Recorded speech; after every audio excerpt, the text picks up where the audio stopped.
آج ہم لوڈوگ فیوباخ کی ایک بہت اہم اور آپ کہہ سکتے ہیں فکر انگیز کتاب مذہب کے جوہر پر لیکچرز یعنی lectures on the essence of religion کا گہرائی سے جائزہ لیں گے۔ جی بالکل، یہ 19ویں صدی کے جرمن فلسفے اور خاص طور پر مذہب پر تنقید میں ایک سنگ میل سمجھی جاتی ہے۔ آپ کا خیر مقدم ہے ڈیپ ایکسپرٹ ریویوز میں۔ یہاں ہماری کوشش ہوتی ہے کہ ہم پیچیدہ موضوعات کی تہہ تک پہنچیں۔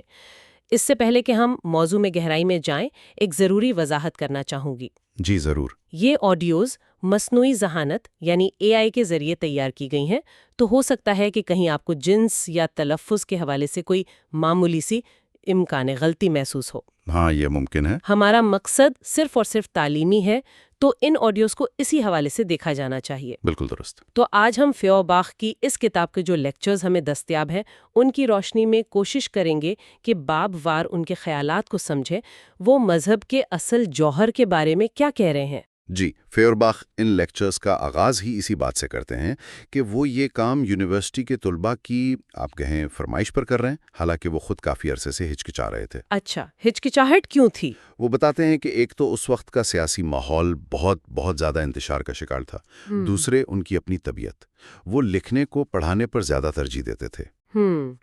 ان کے مطابق اس دور میں سیاست ہر چیز پر حاوی ہو گئی تھی اور لوگ علمی بحثوں کے بجائے سیدھا عملی سیاست میں کودنا چاہتے تھے۔ تو وہ جو سکون چاہیے ہوتا ہے فلسفیانہ غور و فکر کے لیے، وہ میسر نہیں تھا۔ اور پہلے لیکچر میں وہ اپنی اس ہچکچاہٹ کی کچھ ذاتی وجوہات بھی بتاتے ہیں، ہے نا؟ جی بالکل۔ وہ کہتے ہیں کہ میرا مزاج جو ہے وہ تحقیق اور گہرے غور و فکر کا ہے، پڑھانے میں مجھے نسبتاً کم دلچسپی ہے۔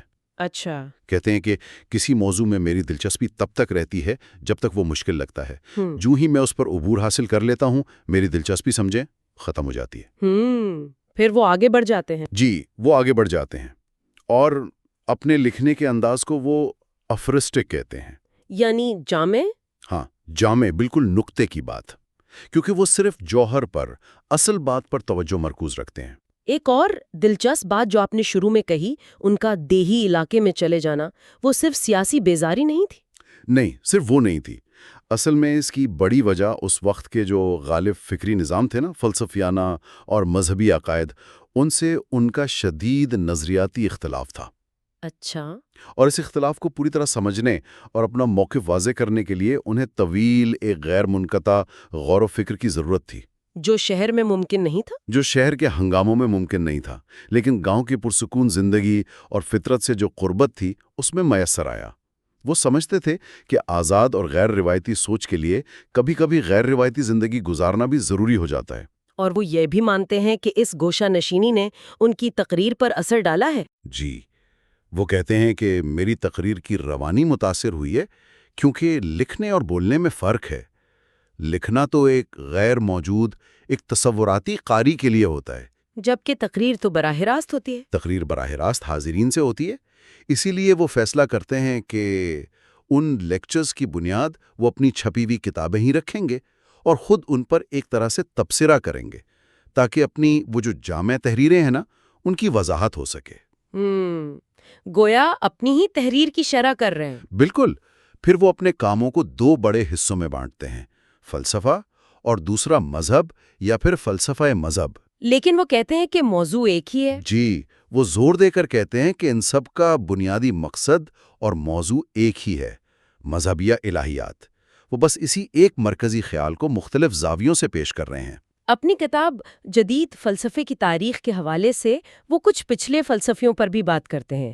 بیکن کا ذکر آتا ہے۔ ہاں، بیکن کے بارے میں وہ کہتے ہیں کہ بھئی دعویٰ تو کیا کہ سائنس اور ایمان الگ الگ ہیں، لیکن عملاً طبیعت میں ان اصولوں کی نفی کر دیں جن کا الہیات میں اقرار کرتے تھے۔ اور ہابس کی مادیت پسندی پر تنقید کرتے ہیں کہ اس نے خدا کو محض ایک لفظ بنا دیا۔ یہاں تک کہ ڈیکارٹ میں بھی انہیں فلسفی اور مومن کے درمیان ایک تضاد، ایک کھینچاؤ نظر آتا ہے۔ اسپینوزا کا ذکر بھی اہم لگتا ہے۔ بہت اہم۔ فیورباخ انہیں پہلا جدید فلسفی مانتے ہیں جس نے مذہب اور الہیات پر سنجیدہ عقلی تنقید کی۔ اسپینوزا نے فطرت کی اہمیت پر زور دیا، جو فیورباخ کے لیے بھی بہت اہم نقطہ ہے۔ لیکن کوئی اختلاف بھی تھا۔ اختلاف یہ تھا کہ فیورباخ سمجھتے ہیں کہ اسپینوزا نے فطرت یعنی اس غیر شعوری کل کو خدا کہہ کر اس کی مزید عقلی ترقی کا راستہ ایک طرح سے روک دیا۔ اچھا، اور لائبنز؟ لائبنیز نے بالکل الٹ کیا۔ اس نے فلسفے کو واپس الہیات کے تابع کرنے کی کوشش کی۔ مقصد مذہبی حلقوں کو خوش رکھنا تھا۔ فیورباغ اس مصالحانہ رویے پر تنقید کرتے ہیں۔ تو یہ پہلا لیکچر ہو گیا۔ اب دوسرے لیکچر میں لائبنز کے مقابلے میں وہ کس کی بات کرتے ہیں؟ ایک بالکل مختلف شخصیت، فرانسیسی عالم اور شکی فلسفی پیئر بائل۔ پیئر بائل، اچھا۔ فیورباغ نے بائل پر جو کتاب لکھی وہ صرف علمی نہیں تھی، اس کے عملی مقاصد بھی تھے، کیونکہ اس وقت یورپ میں کیتھولک اور پروٹسٹنٹ تنازع پھر سے سر اٹھا رہا تھا۔ اور بائل تو روشن خیالی اور رواداری کی علامت سمجھے جاتے تھے۔ بالکل، بائل کے حوالے سے فیورباغ کئی اہم نکات اٹھاتے ہیں، جیسے الہیات بامقابلہ فلسفہ کا فرق۔ کیا فرق؟ الہیات میں مقدس ہی سچ ہے، جبکہ فلسفے میں سچ ہی مقدس ہے۔ پھر بائل کا وہ مشہور نظریہ کہ الحاد لازمی طور پر غیر اخلاقی نہیں ہوتا، ہاں، یہ بہت اہم نقطہ ہے۔ اور یہ کہ ایک ریاست ملحدین پر بھی مشتمل ہو سکتی ہے۔ اخلاقیات کی مذہب سے خود مختاری اور عیسائی عقائد اور انسانی عقل کے درمیان جو تضادات ہیں، بائل نے ان کو بھی اجاگر کیا۔ وہ مذہبی تعصب کے سخت خلاف تھے۔ یہاں فیورباغ اپنے زمانے کے فلسفیوں پر بھی تنقید کرتے ہیں، خاص طور پر ہیگل کے پیروکاروں پر۔ جی، پرانے فلسفیوں نے تو فلسفے اور مذہب کو الگ رکھا تھا، لیکن یہ جو نئے فلسفی تھے ہیگیلین، یہ کہہ رہے تھے کہ مواد کے لحاظ سے تو یہ ایک ہی ہیں۔ فیورباغ اس سے متفق نہیں تھے۔ بالکل نہیں، انہوں نے اس خیال پر سخت تنقید کی۔ جب ان سے پوچھا گیا کہ کیا مذہب اور فلسفے میں صرف رسمی یعنی فارمل فرق ہے، تو ان کا مشہور جواب تھا، جوہر ہی شکل ہے۔ یعنی جسے فلسفہ مذہب کی محض شکل یا ظاہری پہلو سمجھ رہا ہے، وہی دراصل مذہب کا جوہر، اس کی اصل روح ہے۔ اور یہ جوہر کیا ہے فیورباغ کے نزدیک؟ یہ ہے حسیت، سینچوسنس، یعنی جذبہ، تخیل، احساس۔ یہ تجریدی، ایبسٹریکٹ فلسفے کے بالکل الٹ ہے۔ کوئی مثال؟ جیسے عیسائیت میں لافانیت کا تصور، وہ صرف روح کی بقا نہیں، بلکہ پورے انسان، جسم اور روح دونوں کے زندہ رہنے کا تصور ہے۔ خدا بھی مذہب میں ایک حسی وجود ہے، جسے تخیل میں دیکھا یا محسوس کیا جا سکتا ہے۔ تو اس لحاظ سے مذہب حسی ہے، جمالیاتی ہے، جبکہ فلسفہ غیر حسی، تجریدی ہے۔ لیکن پھر فیورباغ خود اس مذہبی حسیت کو مسترد بھی کر دیتے ہیں؟ جی، کر دیتے ہیں، کیونکہ وہ کہتے ہیں کہ یہ محض خیالی ہے، اس کا حقیقت سے ٹکراؤ ہے۔ وہ خود مانتے ہیں کہ شروع میں ایک تجریدی مفکر ہونے کی وجہ سے وہ بھی اس حسیت کی پوری اہمیت نہیں سمجھ پائے تھے۔ تو پھر کب سمجھے؟ یہ تو جب انہوں نے فطرت اور مذہب کا مزید گہرا مطالعہ کیا، تب انہیں حسی دنیا کی اصل اہمیت کا پورا ادراک ہوا۔ لافانیت کے موضوع پر ان کی تحریریں ہیں، موت اور لافانیت پر خیالات، وہ اسی نقطے کو واضح کرتی ہیں؟ بالکل، وہ لافانیت کے روایتی غیر فطری تصور کے خلاف ہیں۔ ان کے نزدیک موت کی مابعد الطبیعیاتی بنیاد یہ ہے کہ شخصیت کی حد فطرت ہے۔ انسان ایک مقامی، عارضی، زمینی وجود ہے۔ تو پھر لافانیت کیا ہے؟ وہ کہتے ہیں کہ اگر کوئی لافانیت ہے تو وہ انسان کے کاموں اور اثرات میں ہے، جسے اخلاقی لافانیت کہہ سکتے ہیں۔ وہ بعد میں اس پر مزید تنقید کرتے ہیں، کہتے ہیں کہ لافانیت کی خواہشی ان لوگوں میں ہوتی ہے جو اس حقیقی زندگی سے مطمئن نہیں۔ یہ تو کافی سخت بات ہے۔ جی، اب تیسرا لیکچر آتا ہے، اور یہاں فیورباغ اپنا سب سے مشہور، سب سے بنیادی نظریہ پیش کرتے ہیں۔ وہ کیا ہے؟ الہیات دراصل بشریات ہے۔ تھیولوجی از اینتھروپولوجی۔ یعنی مطلب خدا کا تصور انسان نے خود بنایا ہے؟ ہاں، یوں سمجھیں کہ جسے ہم خدا کہتے ہیں وہ انسان کے اپنے جوہر، اپنی فطرت کا ہی ایک عکس ہے، ایک معروضی اظہار ہے۔ انسان کا خدا خود انسان کے جوہر کی ہی خدائی شکل ہے۔ تو پھر مذہب کی تاریخ کیا ہوئی؟ وہ دراصل خود انسان کی اپنی سمجھ بوجھ، اپنی خود شناسی کی تاریخ بن گئی۔ یہ ایک بہت بڑا ایک دھماکہ خیز خیال تھا۔ اس کا مطلب تھا کہ مذہب کی جڑیں آسمانوں میں نہیں، خود انسان کے اندر پیوست ہیں۔ وہ مثالیں بھی دیتے ہیں اس کی؟ جی، جیسے قدیم یونانی یا رومی دیوتا جو تھے وہ وطن پرست ہے، اور عیسائی خدا کائناتی ہے۔ تو یہ فرق اصل میں قدیم وطن پرست انسان اور بعد کے کائناتی سوچ والے انسان کے فرق کو ظاہر کرتا ہے۔ اور کثرت پرستی بمقابلہ توحید؟ وہ بھی کثرت پرستی جو انباء پر مبنی ہے اور توحید جو جنس پر مبنی ہے، یہ بھی انسانی فکر کے ارتقاء کا ہی عکس ہے۔ ان کے مطابق تو عیسائی خدا کا ماخذ بھی انسان ہی ہے۔ یہ نظریہ انہوں نے اپنی کتاب مسیحیت کا جوہر میں پیش کیا تھا، ہے نا؟ جی، دی ایسنس آف کرسچینٹی میں تفصیل سے پیش کیا، لیکن وہ خود مانتے ہیں کہ اس کتاب میں ایک کمی تھی۔ کیا کمی؟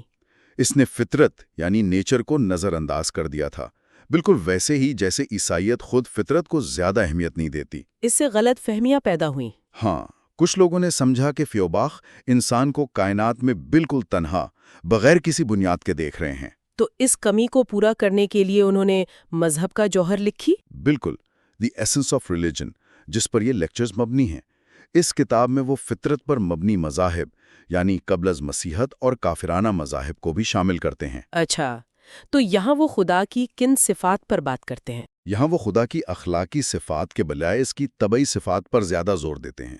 ان کے مطابق اخلاقی خدا انسان کی اپنی روح کا عکس ہے، یہ بشریات ہے، جبکہ طبعی خدا فطرت کے جوہر کا عکس ہے، یہ طبیعات یا فعلیات ہے۔ تو اب تصویر مکمل ہو رہی ہے، انسان کا ماخذ خدا نہیں بلکہ فطرت ہے، فطرت اولین ہے، غیر تخلیق شدہ، غیر شعوری۔ انسان شعور کے ساتھ بعد میں آتا ہے، لیکن مرتبے میں اول ہے۔ اور فیورباخ کا عملی مقصد کیا ہے یہ سب سمجھانے کا؟ وہ چاہتے ہیں کہ مذہب کے اس حقیقی جوہر کو سمجھ کر انسان وہم پرستی اور جبر سے آزاد ہو۔ مذہبی تاریخ خیالی کی جگہ خود انسانی جوہر کو اخلاقی اور سیاسی زندگی کی بنیاد بنایا جائے۔ جب ان پر ملحد ہونے کا الزام لگا تو انہوں نے کیا کہا؟ انہوں نے کہا کہ میری نفی کا مقصد اثبات ہے، انسان کی حقیقی فطرت کا اثبات۔ اصل سوال یہ نہیں کہ آپ خدا کو مانتے ہیں یا نہیں، بلکہ یہ کہ آپ خدا سے مراد کیا لیتے ہیں۔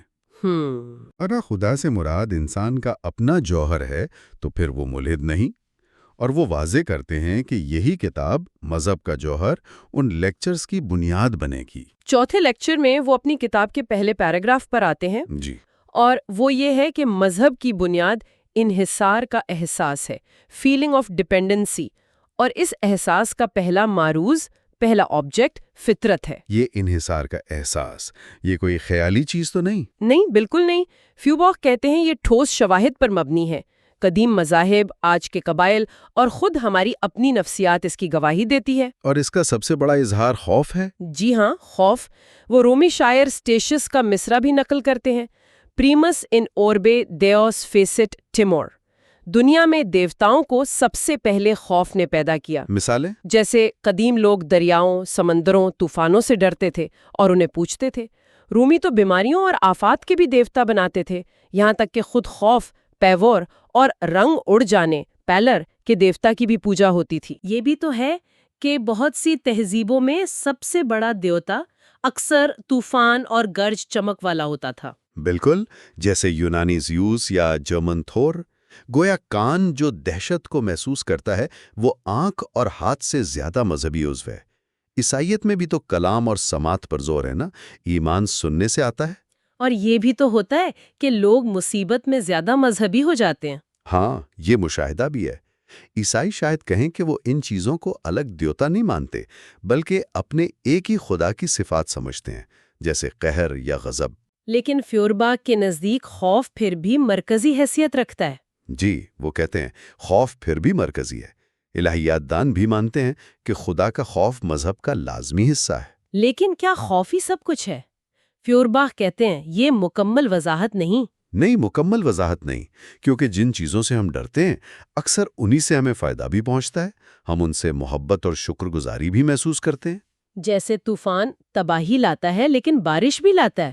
بالکل، سورج جلا سکتا ہے مگر روشنی اور گرمی بھی دیتا ہے۔ اسی لیے فوئرباخ پہلے کے ملحدین یا فطرت پرستوں پر تنقید کرتے ہیں کہ انہوں نے مذہب کی صرف منفی بنیاد یعنی خوف کو دیکھا۔ فیورباخ اس میں مثبت بنیادیں بھی شامل کرتے ہیں۔ جی، خوشی، شکر گزاری، محبت، تعظیم۔ تکلیف کا احساس شکر گزاری کے احساس کے ساتھ ساتھ چلتا ہے۔ تو پھر جامع اصطلاح کیا ہوئی؟ انحصار کا احساس۔ اس میں خوف بھی شامل ہے، یعنی ہلاک کرنے والی طاقت پر انحصار، اور خوشی اور محبت بھی، یعنی زندگی دینے والی، فائدہ پہنچانے والی طاقت پر انحصار۔ بائبل اور قرآن میں بھی تو خدا کی دونوں صفات کا ذکر ہے، قہر بھی، رحمت بھی۔ بالکل، نقصان پہنچانے والا بھی، فائدہ دینے والا بھی، اور یہ انحصار کوئی تجریدی چیز نہیں بلکہ ٹھوس احساسات سے جڑا ہے۔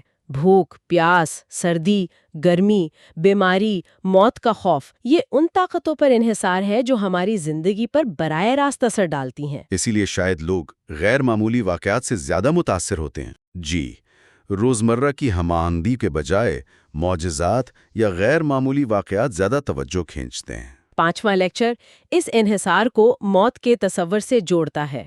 وہ مشہور جملہ ہے نا ان کا، انسان کا مقبرہ دیوتاؤں کی واحد جائے پیدائش ہے۔ جی، موت کا خوف شاید انحصار کے احساس کی سب سے شدید، سب سے گہری شکل ہے۔ قدیم مذاہب میں مقبروں کی اہمیت اور مردوں کی پوجا یہ اسی تعلق کو ظاہر کرتے ہیں۔ لیکن پھر وہی بات آتی ہے کہ انحصار کا احساس مذہب کا ذریعہ ہے، پورا مذہب نہیں۔ مذہب اس کا جواب تلاش کرتا ہے، جیسے موت کے جواب میں لافانیت کا عقیدہ۔ اور اسی لیکچر میں وہ فطرت پر زور دیتے ہیں کہ وہ اولین معروض تھی۔ جی، کہ بعد کے جو انسانی شکل والے دیوتا ہیں وہ بھی اصل میں قدرتی مظاہر ہی تھے۔ اور اہم بات یہ ہے کہ فطرت کو براہ راست پوجا جاتا تھا، کسی چیز کی علامت کے طور پر نہیں۔ سورج کو سورج سمجھ کر، دریا کو دریا، پہاڑ کو پہاڑ۔ وہ کہتے ہیں مذہب انسان کے لیے فطری ہے۔ فطرت مذہب ایک طرح کی جمالیاتی مرضیات ہے۔ جی، جہاں تہوار وغیرہ قدرتی واقعات سے پیدا ہونے والے اجتماعی جذبات کا اظہار ہوتے ہیں، لیکن وہ فطرت مذہب کی توہم پرستانہ شکلوں کو مسترد کرتے ہیں۔ بالکل، یعنی فطرت کو ویسے ہی خدا مان لینا جیسی وہ ایک غیر ترقی یافتہ ذہن کو نظر آتی ہے۔ اس کے بجائے سادہ سچائی یہ ہے کہ انسان فطرت پر منحصر ہے، اسے فطرت سے ہم آہنگی میں رہنا چاہیے اور اسے اپنی زندگی کے ماخذ کے طور پر عزت دینی چاہیے۔ انتہاؤں سے بچنا ہے۔ جی، نہ تو پینتھیزم نہ ہی آئیڈیلزم۔ فطرت کو ماں کی طرح عزت دو، لیکن بالغانہ خود انحصاری کے ساتھ۔ 6 لیکچر میں جانوروں کی پوجا کا ذکر ہے۔ یہ بڑا عجیب لگتا ہے۔ لگتا تو ہے، لیکن فیورباخ کی دلیل پھر وہی ہے، انحصار۔ انحصار جانوروں پر؟ جی، ابتدائی تہذیبوں میں انسان کا وجود جانوروں کے بغیر ممکن ہی نہیں تھا۔ شکار، کھیتی باڑی، خوراک، حفاظت۔ چونکہ انسان اسی چیز کو دیوتا بناتا ہے جس پر اس کی زندگی منحصر ہے، تو جانوروں کی پوجا دراصل انسان کی اپنی زندگی کی قدردانی کا اظہار ہے۔ اس کی مثالیں تو بہت ہیں۔ قدیم مصر، پیرو، ہندو مت میں بیل اور سانپ، جین مت میں کیڑوں تک کا احترام، تبت، سماٹرا، ان سب کی بنیاد کسی نہ کسی شکل میں انحصار ہی تھا۔ وہ ژندو یسکا کی مثال دیتے ہیں کہ کتے کے تحفظ کے قوانین انسانوں سے بھی زیادہ سخت لگتے ہیں۔ لیکن نقصان دہ جانوروں کی پوجا کیوں، جیسے شیر یا سانپ؟ فیوباخ کہتے ہیں کہ یہ بظاہر جو بے ربطگی ہے نا، یہ بھی انحصار کے 2 بنیادی محرکات، خوف اور محبت یا امید کے تحت آ جاتی ہے۔ پوجا یا تو حقیقی افادتاً یا نقصان پر مبنی ہوتی ہے، یا پھر خیالی پر۔ اس میں توہم پرستی، ذاتی رجحانات، ہمدردی، یہ سب شامل ہو سکتا ہے۔ کبھی کبھی جمالیاتی تاثرات بھی۔ ہاں، بالکل۔ پتھروں کی چمک، جنگل کی تاریکی، سمندر کی وسعت، جانوروں کی عجیب شکلیں۔ لیکن فیورباخ فرق کرتے ہیں کہ جو دیوتا صرف عارضی تاثرات سے بنتے ہیں وہ پائیدار نہیں ہوتے۔ تاریخی مذاہب ان چیزوں پر بنتے ہیں جن پر انسان کا دائمی انحصار ہوتا ہے، جیسے سورج یا وہ جانور جو تہذیب کے لیے اہم تھے۔ بالکل۔ اور آخر میں جانوروں کی پوجا بھی انسان کی اپنی ہی پوجا کا عکس ہوتی ہے۔ شکاری ان جانوروں کو اہمیت دیتا ہے جو شکار سے متعلق ہیں۔ کسان ان جانوروں کی قدر کرتا ہے جو کھیتی سے متعلق ہیں۔ یہ انسانی ضروریات اور شناخت کی عکاسی ہے۔ 7ویں لیکچر میں فیورباخ ان سب بحثوں کو ایک نئے تصور کے تحت لاتے ہیں، خود غرضی یعنی ایگوئزم۔ جی، اور وہ کہتے ہیں کہ مذہب کی بنیاد اور جوہر یہی خود غرضی ہے۔ یہ سن کر ایک دم جھٹکا لگتا ہے، کیونکہ عام طور پر تو خود غرضی کو برا سمجھا جاتا ہے۔ ہاں بالکل۔ اسی لیے فیورباخ فوراً وضاحت کرتے ہیں، یہ عام اخلاقی معنوں والی خود غرضی نہیں، یہ ایک آپ کہیں مابعد الطبیعتی یا وجودی خود اثباتی ہے۔ سیلف افرمیشن مطلب اپنی ذات، اپنی زندگی، اپنے وجود سے محبت۔ یہ ہر جاندار میں فطری طور پر موجود ہے۔ یہ مفید چیز کو حاصل کرنے اور نقصان دہ چیز سے بچنے کی جبلت ہے، جبلت بقا ہے۔ اچھا، تو یہ وہ خود غرضی ہے۔ جی، یہاں تک کہ دوسروں سے محبت بھی بالواسطہ اسی خود سے محبت کا حصہ ہے۔ یہ وہ بنیادی جبلت ہے جو انسان کو زندہ رکھتی ہے۔ تو اس معنی میں جب انسان کسی چیز کو دیوتا بناتا ہے تو وہ اپنی اس بنیادی خود غرضی یا جبلت بقا کا اظہار کر رہا ہوتا ہے؟ بالکل، وہ اسی چیز کو مقدس سمجھے گا جو اس کی زندگی کے لیے ضروری ہو، مفید ہو، یا جسے فیر باغ کہتے ہیں، فیض رساں ہوں۔ مفید کے بجائے فیض رساں کیوں؟ کیونکہ اس میں شکر گزاری اور محبت کا وہ جو مذہبی پہلو ہے نا، وہ شامل ہے، صرف یوٹیلیٹی نہیں۔ تو الوہیت کا معیار کیا ہوا؟ انسان سے تعلق، اس کے لیے افادیت، اس کی خود غرضی کی تسکین۔ ہم طبیب سے محبت نہیں کر سکتے اگر صحت عزیز نہ ہو، روشنی کی قدر نہیں کر سکتے اگر آنکھیں نہ ہوں، خالق کا تصور نہیں کر سکتے اگر اپنا وجود ہی عزیز نہ ہو۔ بیرونی خدا کا تصور اندرونی قدر کے بغیر ممکن نہیں۔ بالکل، انسان کے لیے اعلیٰ ترین خیر کیا ہے؟ فیوبا کہتے ہیں، صحت مند حقیقی زندگی، یہی اعلیٰ ترین خیر ہے۔ اور چونکہ زندگی خود خدائی ہے، اس لیے انسان ہر اس چیز کو خدا بنا لیتا ہے جس پر یہ خدائی زندگی منحصر ہے۔ کسی بھی جبلت کی تسکین ایک خدائی لطف دیتی ہے۔ اور اسی لیے ہم ان اشیاء کی تعظیم کرتے ہیں جو یہ تسکین فراہم کرتی ہیں۔ انسان نادانستہ طور پر خود ہی کائنات کا مرکز اور معیار ہے۔ دیوتا تو نسبتی ہیں، وہ انسان کے وجود کی خدمت کرتے ہیں۔ تو یونانیوں کا مصری دیوتاؤں پر ہنسنا یا عیسائیوں کا کافر دیوتاؤں کو مسترد کرنا، یہ دیوتاؤں میں کسی معروضی فرق کی وجہ سے نہیں، بلکہ انسانی ضروریات، ذوق اور تہذیب کے فرق کی وجہ سے ہے۔ تو خلاصہ یہ کہ مذہب کی بنیاد انحصار سے شروع ہوتی ہے، لیکن اس کی تہہ میں خود غرضی اس خاص وجودی معنی میں کارفرما ہے۔ 8ویں لیکچر میں وہ اس کے لیے مزید تاریخی ثبوت لاتے ہیں، قدیم یونان و روم سے۔ جی، کہ وہاں بھی افادیت اور فیض رسانی یا انسانیت نوازی کو الوہیت کی لازمی شرط سمجھا جاتا تھا۔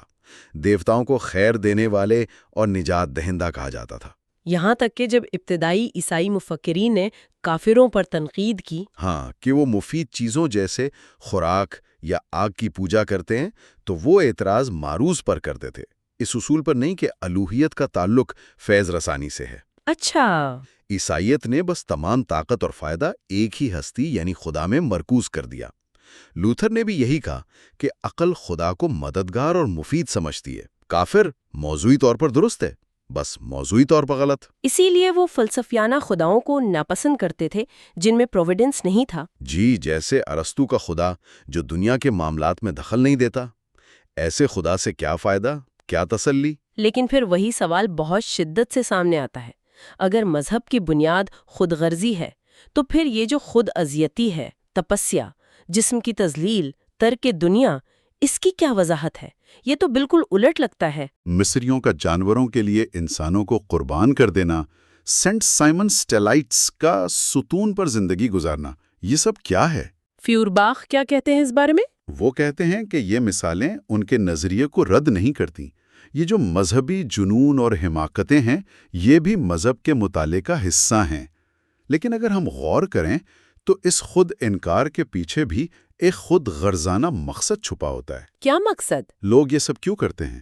دیوتاؤں کی مہربانی حاصل کرنے کے لیے، ان کی ناراضی سے بچنے کے لیے، یا پھر جیسا کہ وہ 9ویں لیکچر میں بتائیں گے، آسمانی سعادت حاصل کرنے کے لیے۔ خود انکار بذات خود مقصد نہیں ہوتا، سوائے شدید جنون کے، بلکہ یہ خود اثباتی کا ایک ذریعہ بن جاتا ہے۔ 9واں لیکچر اسی نقطے کو قربانی یعنی سیکریفائس کی مثال سے واضح کرتا ہے۔ جی، قربانی کیا ہے؟ اپنی سب سے قیمتی چیز کا تحفہ دینا۔ اور انسان کی سب سے قیمتی چیز کیا ہے؟ زندگی۔ تو انسانی قربانی زندگی کی نفی؟ وہ اصول کی انتہا ہے۔ لیکن یہ قربانی دی کیوں جاتی ہے؟ یہ ثابت کرنے کے لیے کہ انسان زندگی کو اتنی زیادہ اہمیت دیتا ہے کہ اسے دیوتاؤں کے برابر سمجھتا ہے، اور اس قربانی کے ذریعے وہ دیوتاؤں کی مرضی کو اپنی خواہشات کے مطابق ڈھالنا چاہتا ہے۔ مقصد پھر بھی خود غرضانہ ہے۔ انسانی قربانی کی مثالیں تو تاریخ میں بہت ملتی ہیں۔ بہت زیادہ۔ قدیم جرمن قبائل، گال، رومی، کارتھیجی، ایسٹیک، قدیم اسرائیلی، ہندوستانی۔ عیسائیت نے اگرچہ خونی قربانی ختم کی، لیکن فیورباخ کہتے ہیں اسے نفسیاتی اور روحانی قربانی سے بدل دیا، جو اب بھی انسانی قربانی ہی ہے۔ جیسے حسیریت کی قربانی یا برہمچاری؟ بالکل۔ ترک دنیا کا مقصد بھی تو آسمانی سعادت حاصل کرنا ہے۔ یہاں تک کہ مذہبی عاجزی جو خدا کے سامنے ہوتی ہے، اس کی تلافی اکثر انسانوں کے سامنے تکبر سے ہوتی ہے۔ قربانی کی جو نچلی شکلیں ہیں وہ اس خود غرضی کو اور بھی واضح کرتی ہیں۔ جی، جہاں لوگ دیوتاؤں کو شکار کا بچا کھچا یا بیکار حصہ دیتے تھے، شاہانہ قربانیاں بھی جو ہوتی تھیں وہ بے پناہ خوف یا خوشی کا اظہار ہوتی تھیں، یعنی اپنے جذبات کو تسکین دینے کے لیے۔ یہاں تک کہ اخلاقی قربانی جیسے وطن کے لیے جان دینا، وہ بھی بالواسطہ خود غرضی ہے، کیونکہ اس میں اپنے ہم وطنوں، اپنی قوم، اپنے نظریات سے محبت شامل ہوتی ہے، اپنے ملک کی نجات میں اپنی نجات کی خواہش ہوتی ہے۔ فیوباخ کا نقطہ یہ ہے کہ خود انکار کو معمول بنانا مذاق خرس ہے۔ جی، زندگی اور ریاست خود غرضی بنیادی جبلت بقا کے معنوں میں پر قائم ہے۔ اس ضروری خود غرضی سے لڑنا حماقت ہے۔ مذہب بھی اپنی گہرائی میں اسی بنیادی انسانی فطرت اور خود غرضی کی تصدیق کرتا ہے۔ 10ویں اور آخری لیکچر میں وہ اپنے دلائل کو سمیٹتے ہیں۔ جی، وہ انحصار اور خود غرضی کے تعلق کو مزید واضح کرتے ہیں۔ بظاہر یہ متضاد لگتے ہیں، لیکن انحصار کا احساس خاص طور پر خوف، خود زندگی کھونے کے ڈر یعنی خود غرضی سے پیدا ہوتا ہے۔ جس چیز کی ہمیں ضرورت ہوتی ہے اسی کی ہم پر طاقت ہوتی ہے۔ بالکل، لیکن یہ طاقت ہماری اپنی ضرورت سے ہی نکلتی ہے۔ ضرورت ہمیں معروض کے تابع بھی کرتی ہے، جس سے تعظیم پیدا ہوتی ہے، اور معروض کو ہمارے تابع بھی کرتی ہے، جس سے لطف اور استعمال کا جذبہ پیدا ہوتا ہے۔ اسی لیے لوگ ضرورت کے وقت مذہبی ہوتے ہیں اور فراوانی میں بھول جاتے ہیں۔ جی، اور وہ جو تضاد تھا کہ لوگ ان جانوروں کی پوجا بھی کرتے تھے جنہیں کھاتے تھے، جیسے شمالی امریکی انڈین کا ریچھ سے معافی مانگنا۔ ہاں، وہ اسی دوہری نوعیت کی عکاسی کرتا ہے۔ تعظیم بھی اور استعمال بھی۔ آخر میں وہ پھر فطرت کی طرف لوٹتے ہیں۔ جی، کہ فطرت مذہب کا اولین معروض اور ابتدا ہے۔ فطرت ہی الفا اور اومیگا ہے۔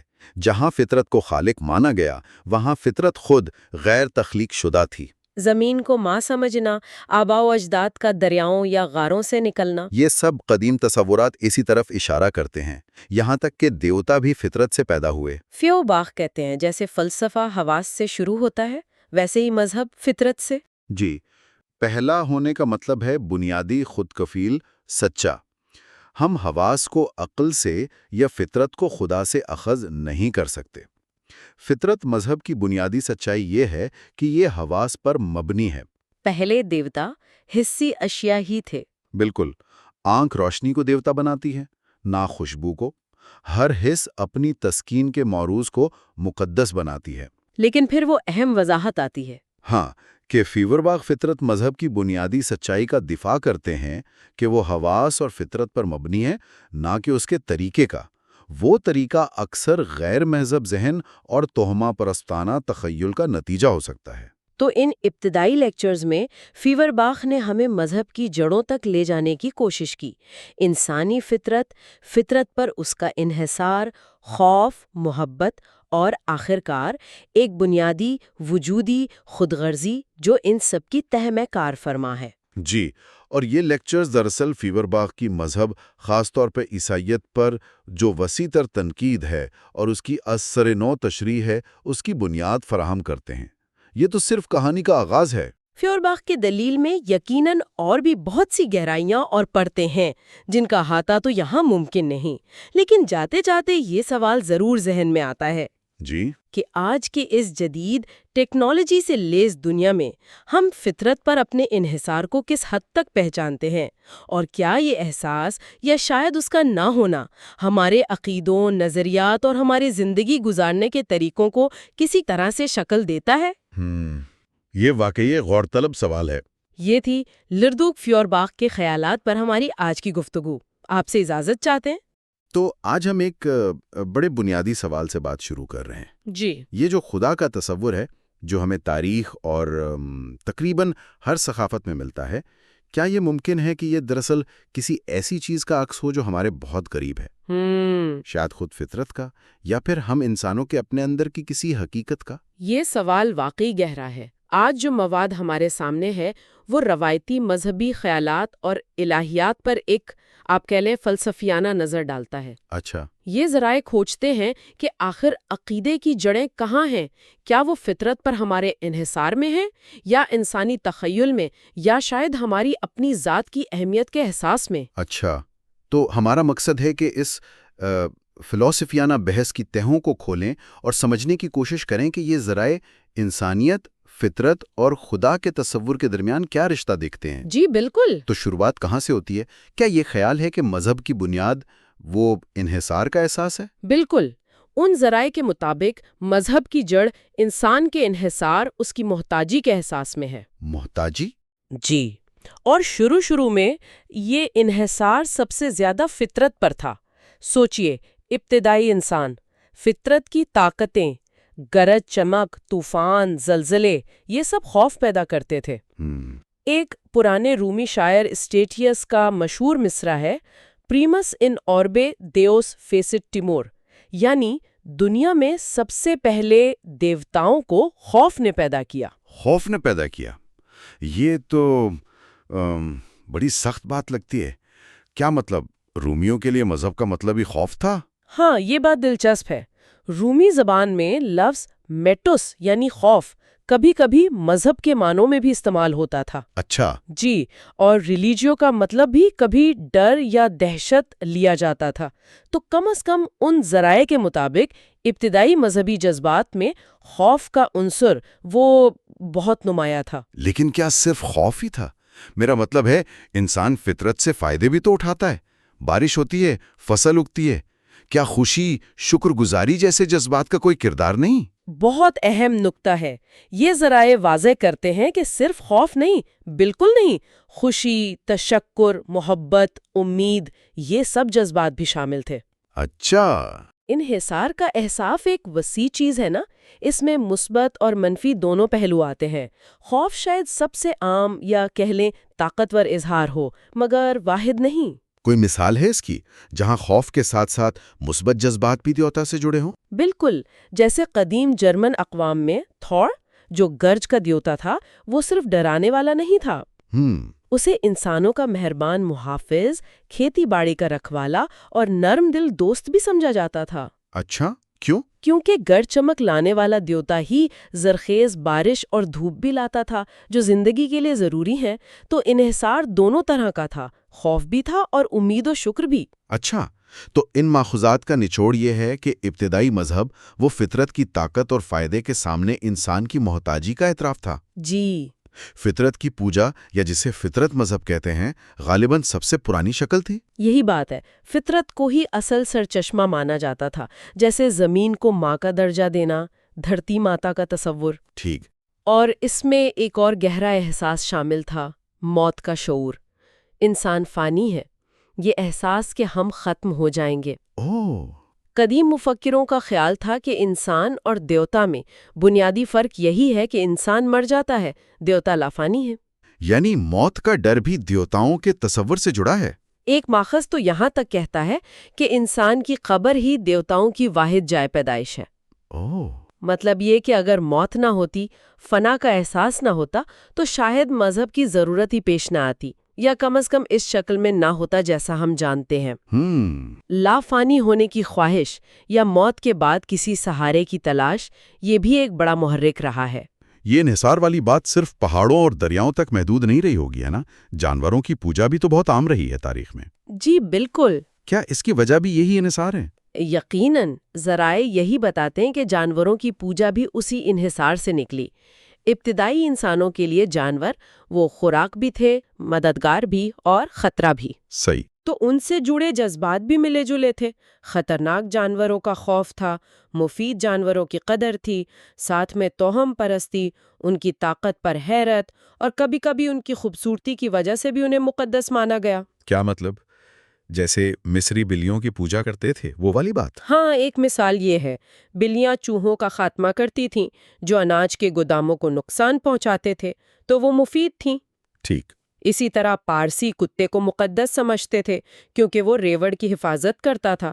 کچھ ہندو ثقافتوں میں سانپ مقدس ہیں، حالانکہ وہ خطرناک بھی ہو سکتے ہیں۔ ہاں، سنا ہے۔ کچھ لوگ تو سانپ کے کاٹنے کو بھی اچھا شگن سمجھتے ہیں۔ تو یہ تعلق بڑا پیچیدہ ہے۔ تو یہاں بنیادی خیال یہ بن رہا ہے کہ چاہے فطرت کی پوجا ہو یا جانوروں کی، ان ذرائع کے مطابق انسان دراصل اپنی ہی زندگی، اپنی بقا اور اپنے فائدے کو اہمیت دے رہا ہوتا ہے۔ جی، یعنی جڑ میں کہیں نہ کہیں انسانی خود غرضی یا انا پرستی، ایگوئزم چھپی ہے، اپنے وجود کو قائم رکھنے کی خواہش۔ ان ذرائع کا تجزیہ اسی طرف اشارہ کرتا ہے۔ وہ کہتے ہیں کہ حتمی بنیاد یہی ہے، انا پرستی، اپنے وجود کو قیمتی سمجھنا اور ہر چیز کو افادیت یا فائدے کے معیار پر پرکھنا۔ اچھا۔ تاریخی مثالیں بھی ملتی ہیں، جیسے پیرو کے لوگ سمندر کو پوجتے تھے کیونکہ وہ مچھلی دیتا تھا، سورج کو نہیں کیونکہ اس کی گرمی انہیں ناگوار تھی۔ قدیم یونانی اور رومی بھی مفید چیزوں کو دیوتا کا درجہ دیتے تھے۔ یہ تو دلچسپ بات ہے، یعنی افادیت ہی معیار تھی خدائی کا۔ ایک طرح سے ہاں، یہاں تک کہ جب مسیحی مبلغین نے مشرکوں پر تنقید کی تو ان ماخذات کے مطابق انہوں نے اس اصول پر اعتراض نہیں کیا کہ پوجا فائدہ مند چیز کی ہونی چاہیے۔ اچھا، پھر اعتراض کس بات پر تھا؟ اعتراض اس بات پر تھا کہ مشرک کن چیزوں کو فائدہ مند سمجھ کر پوج رہے ہیں۔ وہ کہہ رہے تھے کہ بھائی تم غلط چیزوں سے امیدیں وابستہ کر رہے ہو، اصل فائدہ دینے والی ہستی کوئی اور ہے۔ تو افادیت کا اصول اپنی جگہ قائم رہا۔ ٹھہریے، یہاں ایک سوال پیدا ہوتا ہے۔ مذہب تو اکثر خود کو مٹانے، قربانی دینے، نفس کشی کی بات کرتا ہے۔ جی، یہ تو انا پرستی یا خود غرضی کے بالکل الٹ لگتا ہے۔ اس تضاد کو یہ ذرائع کیسے دیکھتے ہیں؟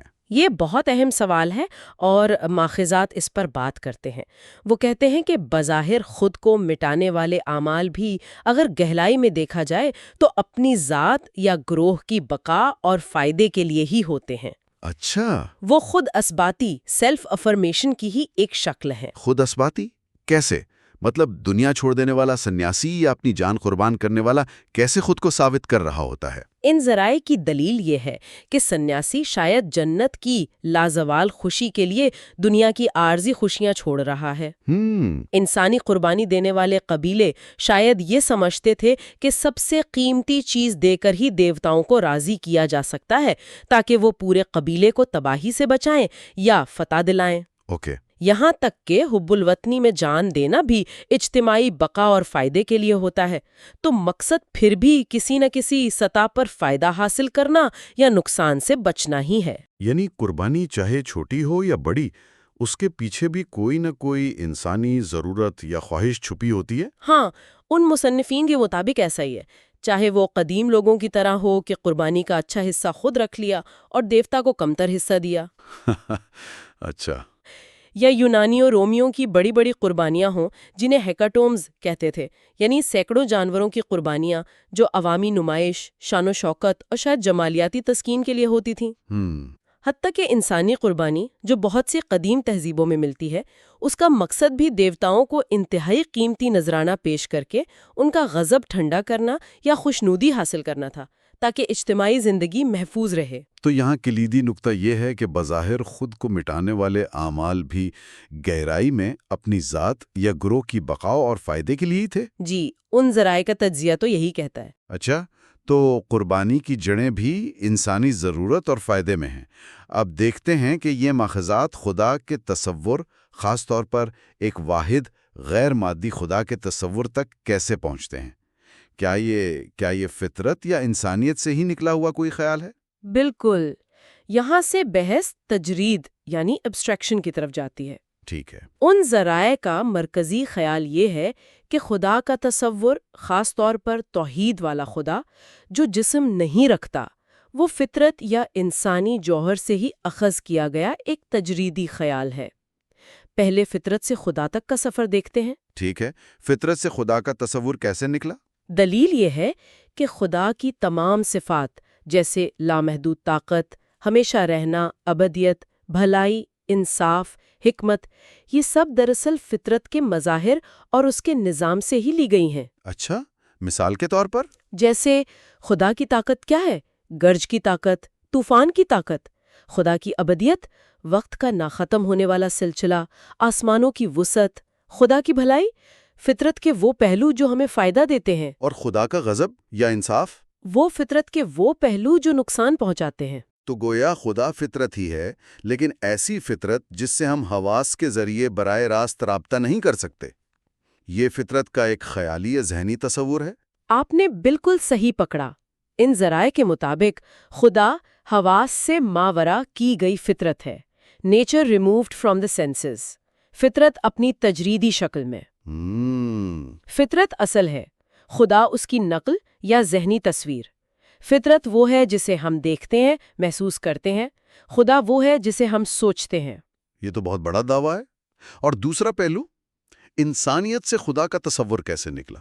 یہاں ایک اور مشہور جملہ آتا ہے ان ذرائع میں، الہیات بشریات ہے، تھیولوجی از اینتھروپولوجی۔ الہیات بشریات ہے؟ جی، مطلب یہ کہ خدا کا علم دراصل انسان کا علم ہے۔ خدا کا تصور انسان کے اپنے جوہر، اپنی فطرت کا عکس ہے۔ اس کی وضاحت کریں گی؟ یہ کیسے؟ مثال سے سمجھتے ہیں۔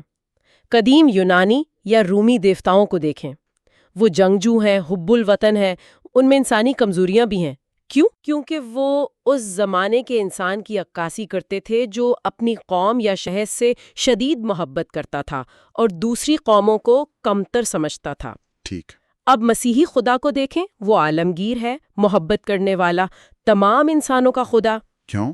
کیونکہ ان ذرائع کے مطابق یہ اس مسیحی انسان کی عکاسی ہے جو قومیت کی حدود سے نکل کر تمام انسانیت کو ایک سمجھنے لگا ہے۔ اچھا، تو کیا اس کا مطلب یہ ہے کہ بہت سے خداؤں یعنی پولیتھیزم اور ایک خدا یعنی مونوتھیزم میں فرق صرف انسانی سوچ کے ارتقاء کا فرق ہے؟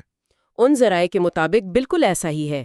یہ فرق نوع اور جنس کے فرق جیسا ہے۔ اچھا۔ جب تک انسان صرف اپنی قوم یا قبیلے یعنی نوع کی سطح پر سوچتا ہے، اس کے دیوتا بھی مقامی اور مخصوص ہوتے ہیں۔ جب وہ تمام انسانوں کو ایک اکائی یعنی جنس کے طور پر دیکھنے لگتا ہے تو وہ ایک عالمگیر واحد خدا کا تصور قائم کرتا ہے۔ تو یہ واحد غیر مادی خدا دراصل کیا ہے پھر؟ ان مصنفین کے نزدیک یہ واحد خدا جس سے تمام جسمانی اور محسوس صفات ہٹا دی گئی ہیں، دراصل پوری انسانیت کا مجسم عمومی تصور، پرسونیفائڈ جینیرک کانسیپٹ ہے۔ پوری انسانیت کا تصور؟ جی، یہ فوکل بشر نہیں، بالکل ویسے ہی جیسے انسان کا عمومی تصور کسی خاص نسل، یونانی، رومی، یہودی سے بالاتر تو ہے، لیکن فوکل بشر نہیں۔ یہ انسان کا اپنا ہی عکس ہے جسے اس نے آسمان پر منعکس کر دیا ہے۔ یہ تو واقعی روایتی خیالات سے بہت مختلف بات ہے۔ اچھا، خدا کے وجود کے لیے جو فلسفیانہ دلائل دیے جاتے ہیں، جیسے کائنات کی پہلی وجہ، فرسٹ کاز، یا کائنات کا ڈیزائن، ٹیلیولوجیکل آرگیومنٹ، ان کے بارے میں یہ ماخذات کیا کہتے ہیں؟ ان روایتی دلائل پر بھی سخت تنقید کی گئی ہے۔ انہیں انسانی سوچ کی محدودیت، غلط فہمیوں یا ناقص تشبیہات پر مبنی قرار دیا گیا ہے۔ جیسے پہلی وجہ کا تصور، کہا گیا ہے کہ انسانی ذہن لامتناہی سلسلے کو سمجھنے میں مشکل محسوس کرتا ہے، اس لیے وہ آسانی کے لیے ایک نقطۂ آغاز فرض کر لیتا ہے، ایک پہلی وجہ۔ اچھا، یہ دراصل وجہ کے تجریدی تصور کو ایک شخصیت دینے کے مترادف ہے۔ اور ڈیزائن والی دلیل کا کیا؟ یعنی وہ مشہور دلیل کہ دنیا اتنی منظم ہے کہ لگتا ہے کسی ذہین ہستی نے اسے ڈیزائن کیا ہے، جیسے کوئی گھڑی ساز گھڑی بناتا ہے۔ اسے بھی رد کیا گیا ہے۔ دلیل یہ ہے کہ فطرت میں جو ترتیب یا مقصودیت نظر آتی ہے وہ کسی بیرونی ذہانت کی منصوبہ بندی نہیں، بلکہ فطرت کے اپنے اندرونی قوانین اور ضروریات کا نتیجہ ہے۔ یعنی چیزیں اس لیے کام نہیں کرتی کہ انہیں کسی مقصد کے لیے بنایا گیا، بلکہ وہ جیسی بنی ہے ویسے ہی کام کرتی ہیں۔ کوئی مثال؟ جیسے آنکھ۔ یہ دلیل دی جاتی ہے کہ آنکھ اس لیے نہیں دیکھتی کہ اسے دیکھنے کے مقصد سے بنایا گیا تھا، بلکہ اس کی ساخت ہی ایسی ہے کہ اسے دیکھنے کا کام لیا جا سکتا ہے۔ اگر ساخت مختلف ہوتی تو کام بھی مختلف ہوتا۔ ٹھیک۔ فطرت کو ایک بادشاہت نہیں بلکہ ایک جمہوریہ کہا گیا ہے، جہاں ہر چیز دوسری پر منحصر ہے، سب برابر اہم ہے، کوئی ایک باہر بیٹھا ہوا بادشاہ نہیں جو حکم چلا رہا ہو۔ یہ ساری بحث ہمیں تخیل اور ایمان کے کردار کی طرف لے آتی ہے۔ کیا ان ذرائع میں تخیل کو مذہب کا سرچشمہ کہا گیا؟ ہاں، یہ ایک مرکزی نقطہ ہے۔ کہا گیا ہے کہ تخیل ہی مذہب کا نظریاتی ماخذ ہے، بلکہ یہاں تک کہا گیا ہے کہ ایمان اور تخیل بنیادی طور پر ایک ہی چیز ہے۔ ایمان اور تخیل ایک ہی چیزیں؟ یہ کیسے ممکن ہے؟ اس کی ایک مثال فیٹیشزم دی گئی ہے، یعنی جب لوگ عام چیزوں جیسے پتھر، ہڈی یا کسی جانور کے پنجے میں تخیل کے ذریعے مافوق الفطرت طاقت مان لیتے ہیں اور ان کی پوجا شروع کر دیتے ہیں۔ اچھا، یہ تخیل ہی ہے جو ایک بے جان چیز کو طاقتور بنا دیتا ہے۔ مارٹن لوتھر کا ایک قول بھی نقل کیا گیا ہے کہ ایمان وہ چیزیں وجود میں لاتا ہے جو نہیں ہے اور ناممکن کو ممکن بناتا ہے۔ یہ بالکل تخیل کی تعریف لگتی ہے۔ ایمان بھی تو اندیکھی چیزوں پر یقین کرتا ہے، مستقبل کی امید رکھتا ہے۔ تو کیا اس نظریے کے مطابق خدا ایک تخیلاتی یا شاعرانہ تخلیق ہے؟ ان مصنفین کے مطابق ہاں، لیکن وہ مذہب اور فن میں ایک اہم فرق بتاتے ہیں۔ کیا فرق؟ فنکار اپنی تخلیق کو فن ہی کہتا ہے، وہ یہ دعویٰ نہیں کرتا کہ اس کا بنایا ہوا کردار حقیقت میں موجود ہے۔ صحیح۔ جبکہ مذہب ان ذرائع کے مطابق اپنی تخیلاتی ہستیوں کو حقیقی مانتا ہے، اور چونکہ ان سے فائدے کی امید یا نقصان کا خوف وابستہ ہوتا ہے یعنی انحصار، اس لیے ان کی عبادت اور عقیدت کا مطالبہ کرتا ہے۔ اور اسی منطق کی بنیاد پر کیا مسیحیت کو بھی بت پرستی کی ایک شکل کہا گیا ہے، حالانکہ وہ تو بتوں کی پوجا کے سخت خلاف ہیں؟ ہاں، یہ ایک متنازع نقطہ ہے ان ذرائع میں۔ دلیل یہ دی گئی ہے کہ اگرچہ مسیحیت پتھر یا لکڑی کے بتوں کو رد کرتی ہے، لیکن وہ ایک روحانی بت یعنی خدا کا تصور یا کلم کی پوجا کرتی ہے۔ اچھا۔ بنیادی خیال وہی ہے کہ انسان نے خدا کو اپنی صورت پر بنایا ہے، نہ کہ خدا نے انسان کو۔ تو فطرت یا انسان سے باہر کسی بھی غیر حقیقی تخیلاتی ہستی کی پوجا، چاہے وہ کتنی ہی روحانی یا غیر مادی کیوں نہ ہو، ان مصنفین کے نزدیک بت پرستی ہی ہے۔ تو اگر ہم پوری بحث کا خلاصہ کریں، ان ماخذات کا نقطہ نظر یہ ہے کہ خدا کا تصور کوئی باہر سے آئی ہوئی حقیقت نہیں، بلکہ یہ انسان کے اپنے اندرونی تجربات کا عکس ہے۔ جی، یہ فطرت پر اس کے انحصار، اپنی ذات کو اہمیت دینے کے جذبے یعنی انا پرستی اور اس کی زبردست تخیلاتی اور تجریدی صلاحیتوں کا ایک پیچیدہ نتیجہ ہے۔ بالکل۔ یہ گویا فطرت یا انسانیت کا اپنا ہی جوہر ہے، جسے ہم نے خود سے باہر ایک الگ ہستی کے طور پر پیش کر دیا ہے۔ بالکل، یہ ایک ایسا زاویہ نظر ہے جو مذہب کو مکمل طور پر انسانی تجربے اور فطری دنیا کے دائرے میں واپس لے آتا ہے۔ ان مصنفین کا اصرار ہے کہ خدا کا بھید جاننے کے لیے ہمیں آسمانی صحیفوں یا الہیات کی طرف نہیں، بلکہ خود انسان اور فطرت کا مطالعہ کرنا چاہیے، یعنی بشریات، اینتروپولوجی اور فزیولوجی کا۔ یہ واقعی سوچ کو ایک نئی سمت دیتا ہے، اور یہ سوچنے پر مجبور کرتا ہے کہ اگر ان خیالات میں کچھ وزن ہے تو مذہبی تصورات کی ان انسانی اور فطری جڑوں کو سمجھنا ہماری تاریخ، ثقافت اور یہاں تک کہ ہمارے ذاتی عقائد کے نظام کو دیکھنے کے انداز کو کیسے بدل سکتا ہے۔ جی، یہ ایک ایسا سوال ہے جس پر یقیناً مزید غور و فکر کیا جا سکتا ہے۔ خوش آمدید۔ پچھلی بار ہم نے اس دلچسپ سوال پر غور شروع کیا تھا کہ کیا مذہبی عقائد، خاص طور پر خداؤں کا جو تصور ہے، انسانی تخیل سے پیدا ہو سکتا ہے؟ ہم نے دیکھا تھا کہ تخیل کیسے عام چیزوں کو غیر معمولی بنا سکتا ہے۔ آج ہم اسی گفتگو کو آگے بڑھا رہے ہیں۔ ہم دیکھیں گے کہ جو مواد ہم دیکھ رہے ہیں اس کے مطابق تخیل، تاریخی واقعات اور خاص طور پر انسانی خواہشات جیسے خوشی کی خواہش، ہمیشہ زندہ رہنے کی آرزو، یہ سب مل کر کیسے آپ کہہ لیں دیوتاؤں، مذہبی شخصیات اور معجزوں جیسے تصورات کو جنم دے سکتی ہیں۔ ہم شرک اور توحید کے فرق پر بھی بات کریں گے اور یہ بھی دیکھیں گے کہ مذہب اور ثقافت کا آپس میں کیا تعلق بتایا گیا ہے۔ آئیے اس گہری بات چیت کو جاری رکھتے ہیں۔ جی بالکل۔ پچھلی بار بات یہاں آ کر رکی تھی کہ تخیل کیسے تاریخی یا قدرتی چیزوں کو لیتا ہے اور انہیں بدل دیتا ہے۔ آج ہم ان طریقوں پر بات کریں گے جو ذرائع میں بتائے گئے ہیں کہ کیسے انسان کی اپنی ضرورتیں، اس کے ڈر اور خاص طور پر امیدیں، وہ آپ کہہ لیں خام مال بنتی ہیں جن سے خداؤں اور مذہبی کہانیوں کی پوری عمارت کھڑی ہوتی ہے۔ ٹھیک ہے، تو پچھلی گفتگو سے ایک بہت اہم بات یہ نکلی تھی کہ جب ذریعہ یہ کہتا ہے کہ عیسیٰ جیسی مذہبی شخصیات تخیل کی پیداوار ہے تو اس کا مطلب یہ نہیں لیا جانا چاہیے کہ وہ تاریخی طور پر تھے ہی نہیں۔ بالکل درست کہا آپ نے۔ ذریعہ ایک بہت واضح فرق کرتا ہے یہاں۔ ایک ہوتی ہے تاریخی شخصیت اور ایک ہوتی ہے مذہبی شخصیت۔ اچھا۔ یہ جو مذہبی شخصیت ہے نا، یہ وہ ہے جسے تخیل نے، عقیدے نے بالکل ایک نئی شکل دے دی ہو۔ ذریعہ دلیل دیتا ہے کہ بائبل میں جن عیسیٰ کا ذکر ملتا ہے وہ یہ مذہبی شخصیت ہیں جو ایمان کی نظر سے دیکھے گئے ہیں۔ یہ کوئی سیدھی سادھی تاریخی رپورٹنگ نہیں ہے۔ اور یہ کہ اصل تاریخی سچ کیا تھا اس کو الگ کرنا اب تقریباً ناممکن ہے، کیونکہ ہمارے پاس وہ آپ کہہ لیں اوزار یا ذرائع ہی نہیں ہیں۔ تو وہ مسیح جسے دنیا جانتی ہے اسے تخیل کی تخلیق کہا گیا ہے۔ تو گویا تخیل کو بھی کام کرنے کے لیے کوئی بنیاد چاہیے، کوئی سٹارٹنگ پوائنٹ۔ یہ بالکل ہوا میں سے تو خدا نہیں بنا لیتا نا؟ ہاں بالکل، یہ بات اہم ہے۔ تخیل اپنی خوراک، اپنا مواد اپنے ارد گرد کی دنیا سے لیتا ہے، فطرت سے، تاریخ سے۔ شروع میں انسان نے اپنی توجہ فطرت کی بڑی طاقتوں پر مرکوز کی، پانی، آگ، سورج۔ جی۔ انہیں انسانی شکل دی، ان کی حرکت میں زندگی اور ارادہ دیکھا۔ ذریعہ ایک جگہ حوالہ بھی دیتا ہے بینجامن کانسٹنٹ کا کہ قدیم لوگ ہر حرکت کرتی چیز میں زندگی دیکھتے تھے۔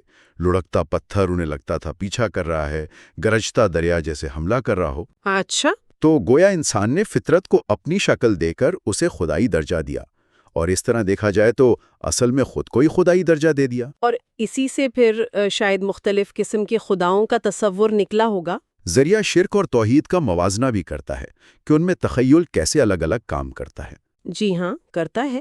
ذریعہ یہ کہتا ہے کہ شرک یعنی بہت سے خداؤں کو ماننا یہ انفرادی محسوس کرنے والے انسان سے شروع ہوتا ہے۔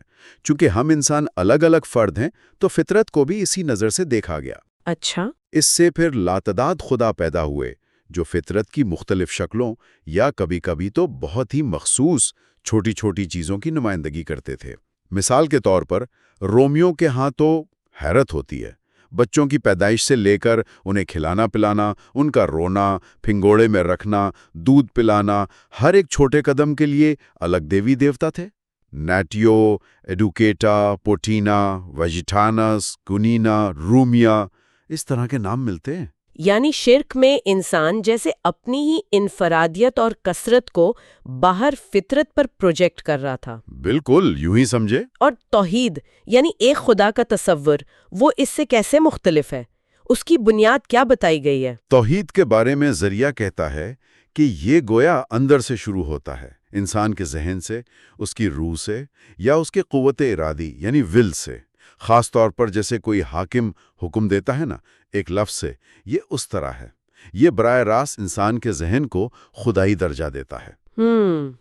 تو یہ زیادہ ایبسٹریکٹ ہوا۔ جی، اس کا نتیجہ ایک زیادہ تجریدی، کم حسیاتی خدا ہوتا ہے جو دنیا کی ظاہری کثرت کے بجائے اس کی کسی چھپی ہوئی واحدت یا یونٹی کے خیال سے جڑا ہوتا ہے۔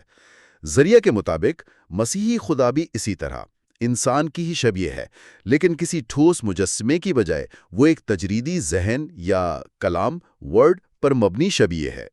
ذریعہ توحید کے اندر بھی مختلف سوچ کے دھاروں کی بات کرتا ہے، جیسے عقلیت پسند اور راسخ العقیدہ عقائد میں فرق۔ یہ فرق کس بنیاد پر بتایا گیا ہے؟ یہ فرق اس بات پر منحصر ہے کہ تخیل اور عقل کا آپس میں کیا رشتہ ہے۔ راسخ العقیدہ خدا کو ایک ایسے تخیل کا عکس کہا گیا ہے جس کی کوئی حد نہیں ہوتی۔ وہ خدا ہر چیز پر قادر ہے، چاہے وہ عقل کے خلاف ہی کیوں نہ ہو۔ وہ مومن کے بہت طاقتور، بے لگام تخیل کی علامت ہے۔ اور عقلیت پسند؟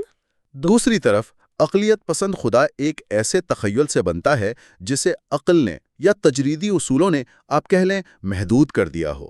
اس لیے وہ زیادہ منطقی، زیادہ نفیس، کم محسوس ہونے والا دیوتا ہوتا ہے۔ لیکن یہ بات مجھے تھوڑی حیران کر گئی کہ ذریعہ عقلیت پسندی کو بھی ایک طرح کی بت پرستی قرار دیتا ہے۔ ایسا کیوں کہا گیا؟ اس لیے کہ ذریعہ کے مطابق عقلیت پسند بھی آخرکار کیا کرتا ہے؟ وہ خدا کی اپنی ہی بنائی ہوئی ذہنی تصویر کو، جو اس کے اپنے عقیدے، اس کے تخیل اور اس کی عقل کے ملاپ سے بنی ہے، جی اسے ایک ایسی حقیقت سمجھ لیتا ہے جو اس کے ذہن سے باہر موضوعی طور پر موجود ہے، آبجیکٹیو ریالٹی۔ ہاں وہ یہ بھول جاتا ہے کہ یہ تصویر بھی تو اسی کے ذہن کی پیداوار ہے۔ اچھا ذریعہ کہتا ہے کہ جب اس بات کی نشاندہی کی جائے نا تو لوگ شدید غصے میں آ جاتے ہیں، کیونکہ ظاہر ہے ہر کوئی اپنے ہی خدا کو اصل اور واحد سمجھتا ہے، اس پر سوال برداشت نہیں ہوتا۔ تو تخیل تو ایک پہلو ہوا جو خداؤں کی تصویریں بناتا ہے، لیکن کتاب کہتی ہے کہ ایک اور بہت طاقتور جذبہ ہے جو ان عقائد کو نہ صرف شکل دیتا ہے بلکہ انہیں قائم بھی رکھتا ہے۔ وہ کیا ہے؟ انسانی خواہش، خاص طور پہ خوش رہنے کی، مطمئن رہنے کی خواہش۔ نیچے ذریعہ اس کے لیے ایگوئزم یا خود غرضی کی اصطلاح استعمال کرتا ہے، مطلب اپنی ذات کے لیے بھلائی چاہنا۔ ٹھیک۔ انسان ایسی ہستیوں پر یقین رکھتا ہے جو خوش ہیں، کامل ہیں، لافانی ہیں، کیونکہ وہ خود ایسا ہونا چاہتا ہے۔ ذریعہ کہتا ہے کہ خدا دراصل ہماری وہ خواہشات ہیں جنہیں ہم نے حقیقت کا روپ دے دیا ہے۔ Their wishes treated as realities۔ تو گویا مذہب کا ایک بہت ہی عملی فائدے والا مقصد سامنے آتا ہے، یہ صرف کوئی فلسفہ یا ایبسٹریکٹ سوچ نہیں۔ بنیادی طور پر ہاں، ذریعہ یہی دلیل دیتا ہے کہ مذہب کی جڑ میں، اس کی بنیاد میں یہی خوشی اور اپنی بھلائی کی شدید خواہش ہے۔ Drive for happiness. انسان خداؤں کی عبادت ہی اس لیے کرتا ہے تاکہ اس کی مرادیں پوری ہوں۔ اس کی مثالیں بھی دی گئی ہیں۔ جی ہاں، کئی مثالیں ہیں۔ بائبل میں وعدے ہیں، جیسے مانگو تو تمہیں دیا جائے گا۔ مارٹن لوتھر کا ذکر ہے کہ وہ کس جرت سے خدا سے اپنی بات منوانے کے لیے دعا کرتا تھا۔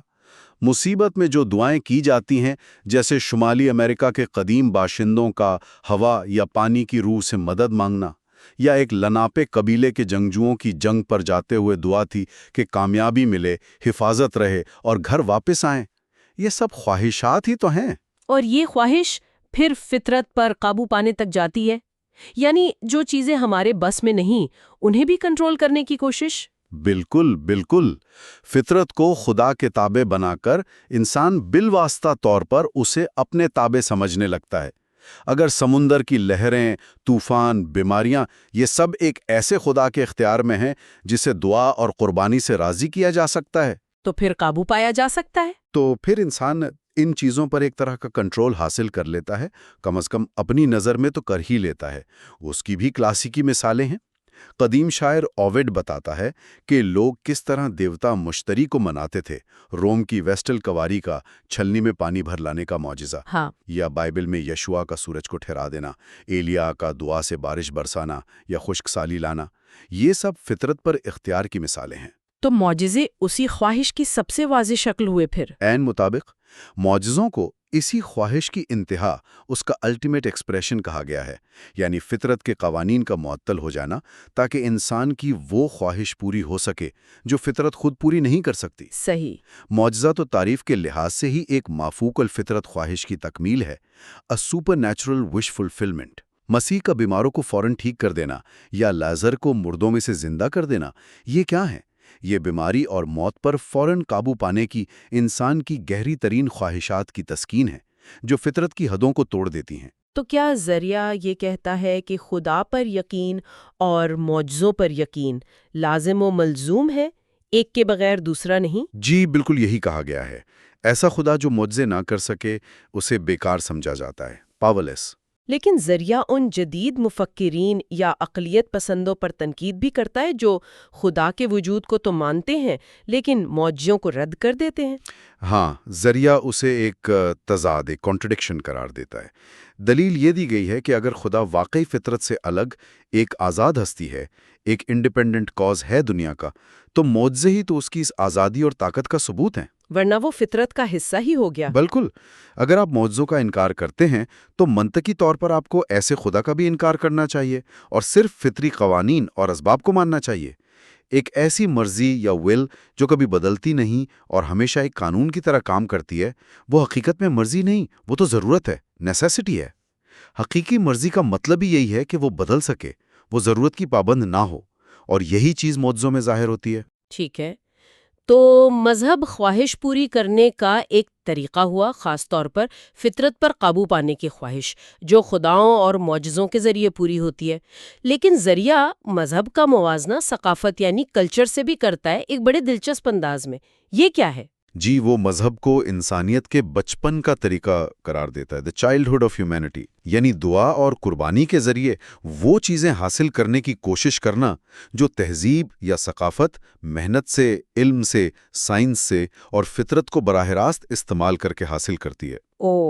زریعہ کا کہنا ہے کہ مذہب جہالت کے دور میں پیدا ہوا، جبکہ ثقافت کا مقصد ہی اس جہالت پر قابو پانا ہے۔ لیکن عام طور پر یہ نہیں سمجھا جاتا کہ ثقافت کی بہت سی چیزیں جیسے آرٹ یا اخلاقیات یہ مذہب سے ہی شروع ہوئی۔ ذریعہ اس بات کو تسلیم کرتا ہے، لیکن وہ مذہب کو ثقافت کی پہلی خام شکل کہتا ہے، the first crude form of culture۔ ابتدائی آرٹ، علم، طب جیسے مصر کی مثال دی گئی ہے، شروع میں مذہبی رنگ میں رنگے ہوئے تھے۔ جی، جو مفید ایجادات تھیں، پانی کا صحیح استعمال، روٹی، شراب، انہیں مقدس سمجھا گیا، کیونکہ شروع میں وہ زندگی کے لیے بہت اہم تھیں اور انہیں حاصل کرنا آسان نہیں تھا۔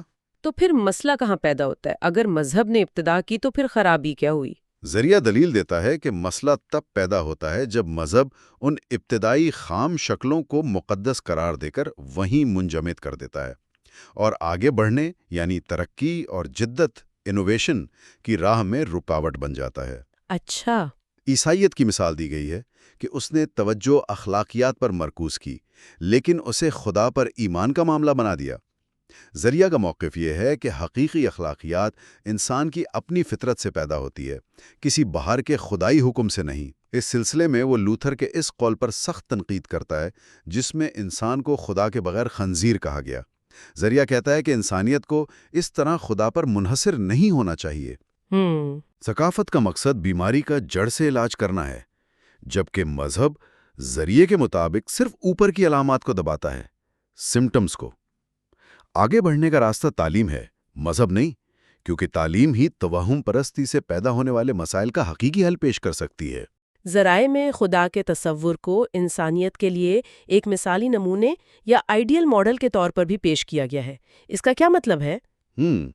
اس کا مطلب یہ ہے کہ انسان میں جو خوبیاں وہ دیکھنا چاہتا ہے لیکن خود میں نہیں پاتا، جیسے کامل ہونا، پاک ہونا، ہمیشہ زندہ رہنا، وہ ان تمام خوبیوں کو جمع کرتا ہے اور ایک ہستی یعنی خدا میں فرض کر لیتا ہے، پروجیکٹ کر دیتا ہے۔ جی، پھر وہ خدا انسان کے لیے ایک آئیڈیل بن جاتا ہے جس کی طرح بننے کی کوشش کی جاتی ہے، جیسے بائبل میں کہا گیا، تم کامل بنو جیسا تمہارا آسمانی باپ کامل ہے۔ لیکن اس مذہبی آئیڈیل پر بھی ذرائع تنقید کرتا ہے۔ کرتا ہے۔ اسے کئی وجوہات کی بنا پر تنقید کا نشانہ بنایا گیا ہے۔ ایک تو یہ کہ یہ بہت تجریدی ہے، ایبسٹریکٹ ہے اور نامکمل بھی۔ مثال کے طور پر مذہبی خدا کو ایک غیر جسمانی روح سمجھا جاتا ہے۔ صحیح۔ اب ایسی ہستی ایک گوشت پوشت کے حواس رکھنے والے انسان کے لیے حقیقی نمونہ کیسے بن سکتی ہے؟ یہ تصور جسم اور مادی دنیا کو کمتر سمجھنے کی طرف لے جاتا ہے اور بعض اوقات غیر فطری کاموں جیسے جسم کو اذیت دینا یا پھر منافقت کا باعث بنتا ہے کہ ظاہر کچھ اور باطن کچھ۔ تو پھر متبادل کیا ہے؟ ذریعہ ایک نئے آئیڈیل کی بات کرتا ہے، یعنی ایک مکمل، حقیقی، ترقی یافتہ انسان جو جسمانی اور روحانی دونوں طرح کی بھلائی کو اہمیت دے۔ A whole, real, fully developed human being۔ ایک اور اہم نقطہ یہ ہے کہ مذہب اس آئیڈیل کو، اس کامل ہستی کو دنیا کا آغاز بنا دیتا ہے، یعنی سب سے پہلے موجود وجود۔ ذریعہ اسے ایک منطقی غلطی اور جہالت سے پیدا ہونے والی بات قرار دیتا ہے۔ تو اگر ہم اس ساری بحث کو سمیٹیں، آخر میں یہ سوال پھر وہیں آ جاتا ہے کہ ہمارا محدود انسانی ذہن یہ لامحدود خدا کا تصور آخر بناتا کیسے ہے؟ وہ نفسیاتی عمل کیا ہے اس کے پیچھے؟ دیکھیں، ذریعہ اسے دو بنیادی عملوں سے جوڑتا ہے۔ ایک ہے تجرید یعنی ایبسٹریکشن اور دوسرا معروضیت یعنی آبجیکٹیفیکیشن، اور ان دونوں کے پیچھے جو محرک ہے، جو ڈرائیونگ فورس ہے، وہ وہی خواہش ہے۔ اچھا، خدا کے وجود کے لیے جو نفسیاتی ثبوت دیے جاتے ہیں، یعنی ہمارے ذہن میں لامحدود کا تصور ہے، اس لیے لامحدود خدا موجود ہے۔ ذریعہ کہتا ہے کہ وہ محدود انسانی ذہن سے شروع ہو کر ایک لامحدود ذہن کا نتیجہ نکالتے ہیں۔ لیکن وہ یہ سوال اٹھاتا ہے، کیا یہ لامحدود ذہن صرف ہمارے ذہن کا اپنا ہی ایک تصور نہیں ہے جو لامحدود ہونے کی ہماری خواہش کو ظاہر کرتا ہے؟ یعنی ہم چاہتے ہیں کہ لامحدود ہو، اس لیے ہم لامحدود کا تصور بنا لیتے ہیں۔ جی، کچھ ایسا ہی۔ اور پھر خدا کی صفات جیسے محبت، علم، ارادہ، شعور، انہیں بھی انسانی صفات ہی کہا گیا ہے، جنہیں ان کی تمام حدود اور مثالوں سے الگ کر کے، یعنی تجرید کر کے بالکل عام اور عالمگیر بنا دیا گیا ہے، یونیورسل، اور پھر انہیں ایک الگ آزاد وجود کے طور پر پیش کیا گیا ہے، یعنی آبجیکٹیفائی کر دیا گیا ہے۔ مثال کے طور پر گویا خدا کی محبت کا خالص تصور ہے، the abstract idea of love. خدا کا کلام کا خالص تصور ہے۔ ذریعہ کہتا ہے کہ جب یہ تجریدی عمل انتہا کو پہنچ جائے تو نتیجہ صرف کھوکھلے مذہبی جملے ہوتے ہیں جن کا حقیقی زندگی سے کوئی تعلق نہیں رہتا، ہالو ریلیجس فریزز۔ تو اس ساری گفتگو کا خلاصہ کیا نکلا؟ ہم نے یہ دیکھا کہ ذرائع کس طرح یہ دلیل پیش کرتے ہیں کہ مذہبی تصورات، چاہے وہ مختلف خداؤں کی شکل میں ہوں، معجزوں پر یقین ہو یا خدا کا ایک مثالی نمونہ ہونا، یہ سب گہرائی میں انسانی تخیل سے، خوشی اور تحفظ کی ہماری شدید خواہش سے اور اپنی اندرونی کیفیات کو باہر کی دنیا پر منعکس کرنے کے ہمارے رجحان سے جڑے ہو سکتے ہیں۔ بالکل۔ پیش کردہ بنیادی دلیل یہی ہے کہ یہ عقائد اگرچہ بہت طاقتور ہیں اور تاریخ پر ان کا گہرا اثر رہا ہے، لیکن بالآخر یہ انسان کے اپنے بنائے ہوئے ڈھانچے ہیں، ہیومن کنسٹرکٹس، جو ہماری ضرورتوں، ہمارے خوف، ہماری امیدوں اور ہماری تہذیبی ترقی کے مختلف مراحل کی عکاسی کرتے ہیں۔ تاریخی حقیقت اور تخیلاتی تشکیل، فطری ضرورت اور خواہش پر مبنی سوچ، ان کے درمیان فرق کو سمجھنا یہاں بہت اہم ہو جاتا ہے۔ اور یہ ہمیں ایک اہم سوال پر سوچنے کے لیے چھوڑ جاتا ہے۔ اگر یہ مذہبی ڈھانچے واقعی انسانی نفسیات اور خواہشات کا عکس ہیں اور ان ضرورتوں کو پورا کرتے رہے ہیں جو شاید کبھی صرف تخیل کے ذریعے ہی پوری ہو سکتی تھیں، تو پھر کیا ہوتا ہے جب ثقافت، سائنس اور ٹیکنالوجی ہمیں دنیا کو سمجھنے اور اپنی بھلائی حاصل کرنے کے دوسرے زیادہ ٹھوس طریقے فراہم کرتی ہیں؟ کیا وہ پرانا عکس بدل جاتا ہے، دھندلا جاتا ہے، یا شاید کوئی بالکل نئی شکل اختیار کر لیتا ہے؟ یہ ایک نقطہ ہے جس پر یقیناً غور کیا جا سکتا ہے۔ تو جہاں ہم نے پچھلی بار بات چھوڑی تھی وہ یہ نقطہ تھا کہ اس ماخذی مواد کے مطابق مذہبی تصورات کی جڑیں بنیادی طور پر انسانی خواہشات، ہمارے تخیل اور گہرے احساسات میں پیوست ہیں۔ گویا ہم اپنے اندر کی آرزوؤں کو باہر کی دنیا پر منعکس کر دیتے ہیں۔ بالکل درست۔ اور آج ہم اسی تجزیے کو آپ کہہ سکتی ہیں مزید آگے بڑھائیں گے، خاص طور پر اس تنقید اور متبادل نظریات پر توجہ مرکوز کریں گے جو یہ تحریر پیش کرتی ہے، یعنی لافانیت، کمال اور آخرت جیسے بڑے تصورات کا جائزہ لیں گے۔ اچھا۔ اور دیکھیں گے کہ یہ متن ان پر کیا سوالات اٹھاتا ہے اور ان کی بنیادوں کو کیسے دیکھتا ہے۔ ٹھیک ہے، تو آئیے اس دلیل سے شروع کرتے ہیں جو متن میں کافی نمایاں ہے کہ جن خواہشات کو مذہب پورا کرنے کا وعدہ کرتا ہے، جیسے ہمیشہ زندہ رہنا یا مطلق کاملیت تک پہنچ جانا، وہ زیادہ تر ہماری خیالی اڑانے ہیں، حقیقی انسانی ضرورتیں نہیں۔ جی، متن تو یہ کہتا ہے کہ محدود ہونا، فانی ہونا، یہ انسانی تجربے کا لازمی حصہ ہے۔ جی ہاں، اور مصنف اس نقطے کو واضح کرنے کے لیے دلچسپ مثالیں استعمال کرتا ہے، جیسے ایک زمینی باشندے کے لیے دوسرے سیاروں پر جانے کی خواہش کم از کم اس دور میں جب یہ متن لکھا گیا ایک غیر حقیقی خواہش تھی۔ اس میں ایک قابل غور بات یہ ہے کہ متن لامتناہی کمال یا خوشی پر مبنی آخرت کے تصور پر بھی تنقید کرتا ہے۔ یہاں گرین لینڈر کی مثال بہت بہت معنی خیز ہے۔ اس کی آخرت کی خواہش بھی بڑی زمینی اور محدود تھی۔ وہ مرنے کے بعد بھی بس یہی چاہتا تھا کہ مچھلی اور سیل آسانی سے مل جائیں، خوراک بہتر ہو۔ اچھا، یعنی اپنی بنیادی حالت سے بہت دور نہیں جانا چاہتا تھا۔ یہ تو واقعی ایک دلچسپ نکتہ ہے۔ یعنی متن کے مطابق ہماری نام نہاد لامحدود خواہشات بھی اکثر ہماری موجودہ حقیقت اور حدود کا ہی عکس ہوتی ہیں، بس تھوڑی سی بہتر شکل میں۔ بالکل۔ یہ بات تو مذہب کے آفاقی لامحدود نجات کے دعووں پر ایک گہرا سوالیہ نشان لگا دیتی ہے۔ بالکل۔ متن اسی لیے کہتا ہے کہ غیر حقیقی خواہشات کے نتائج بھی غیر حقیقی ہی ہوتے ہیں، جیسے آخرت کا تفصیلی نقشہ جو اکثر زمینی زندگی کی ہی توسیع لگتا ہے۔ متن یہ فرق واضح کرتا ہے کہ جو خواہشات واقعی انسانی ہیں، جو ہماری پہنچ میں ہیں، ان کی تکمیل کا راستہ الگ ہے۔ ان کی تکمیل کا راستہ الگ ہے۔ اور وہ راستہ کیا بتایا گیا ہے؟ آپ نے پچھلی بار کوپرنیکس کی مثال کا ذکر کیا تھا۔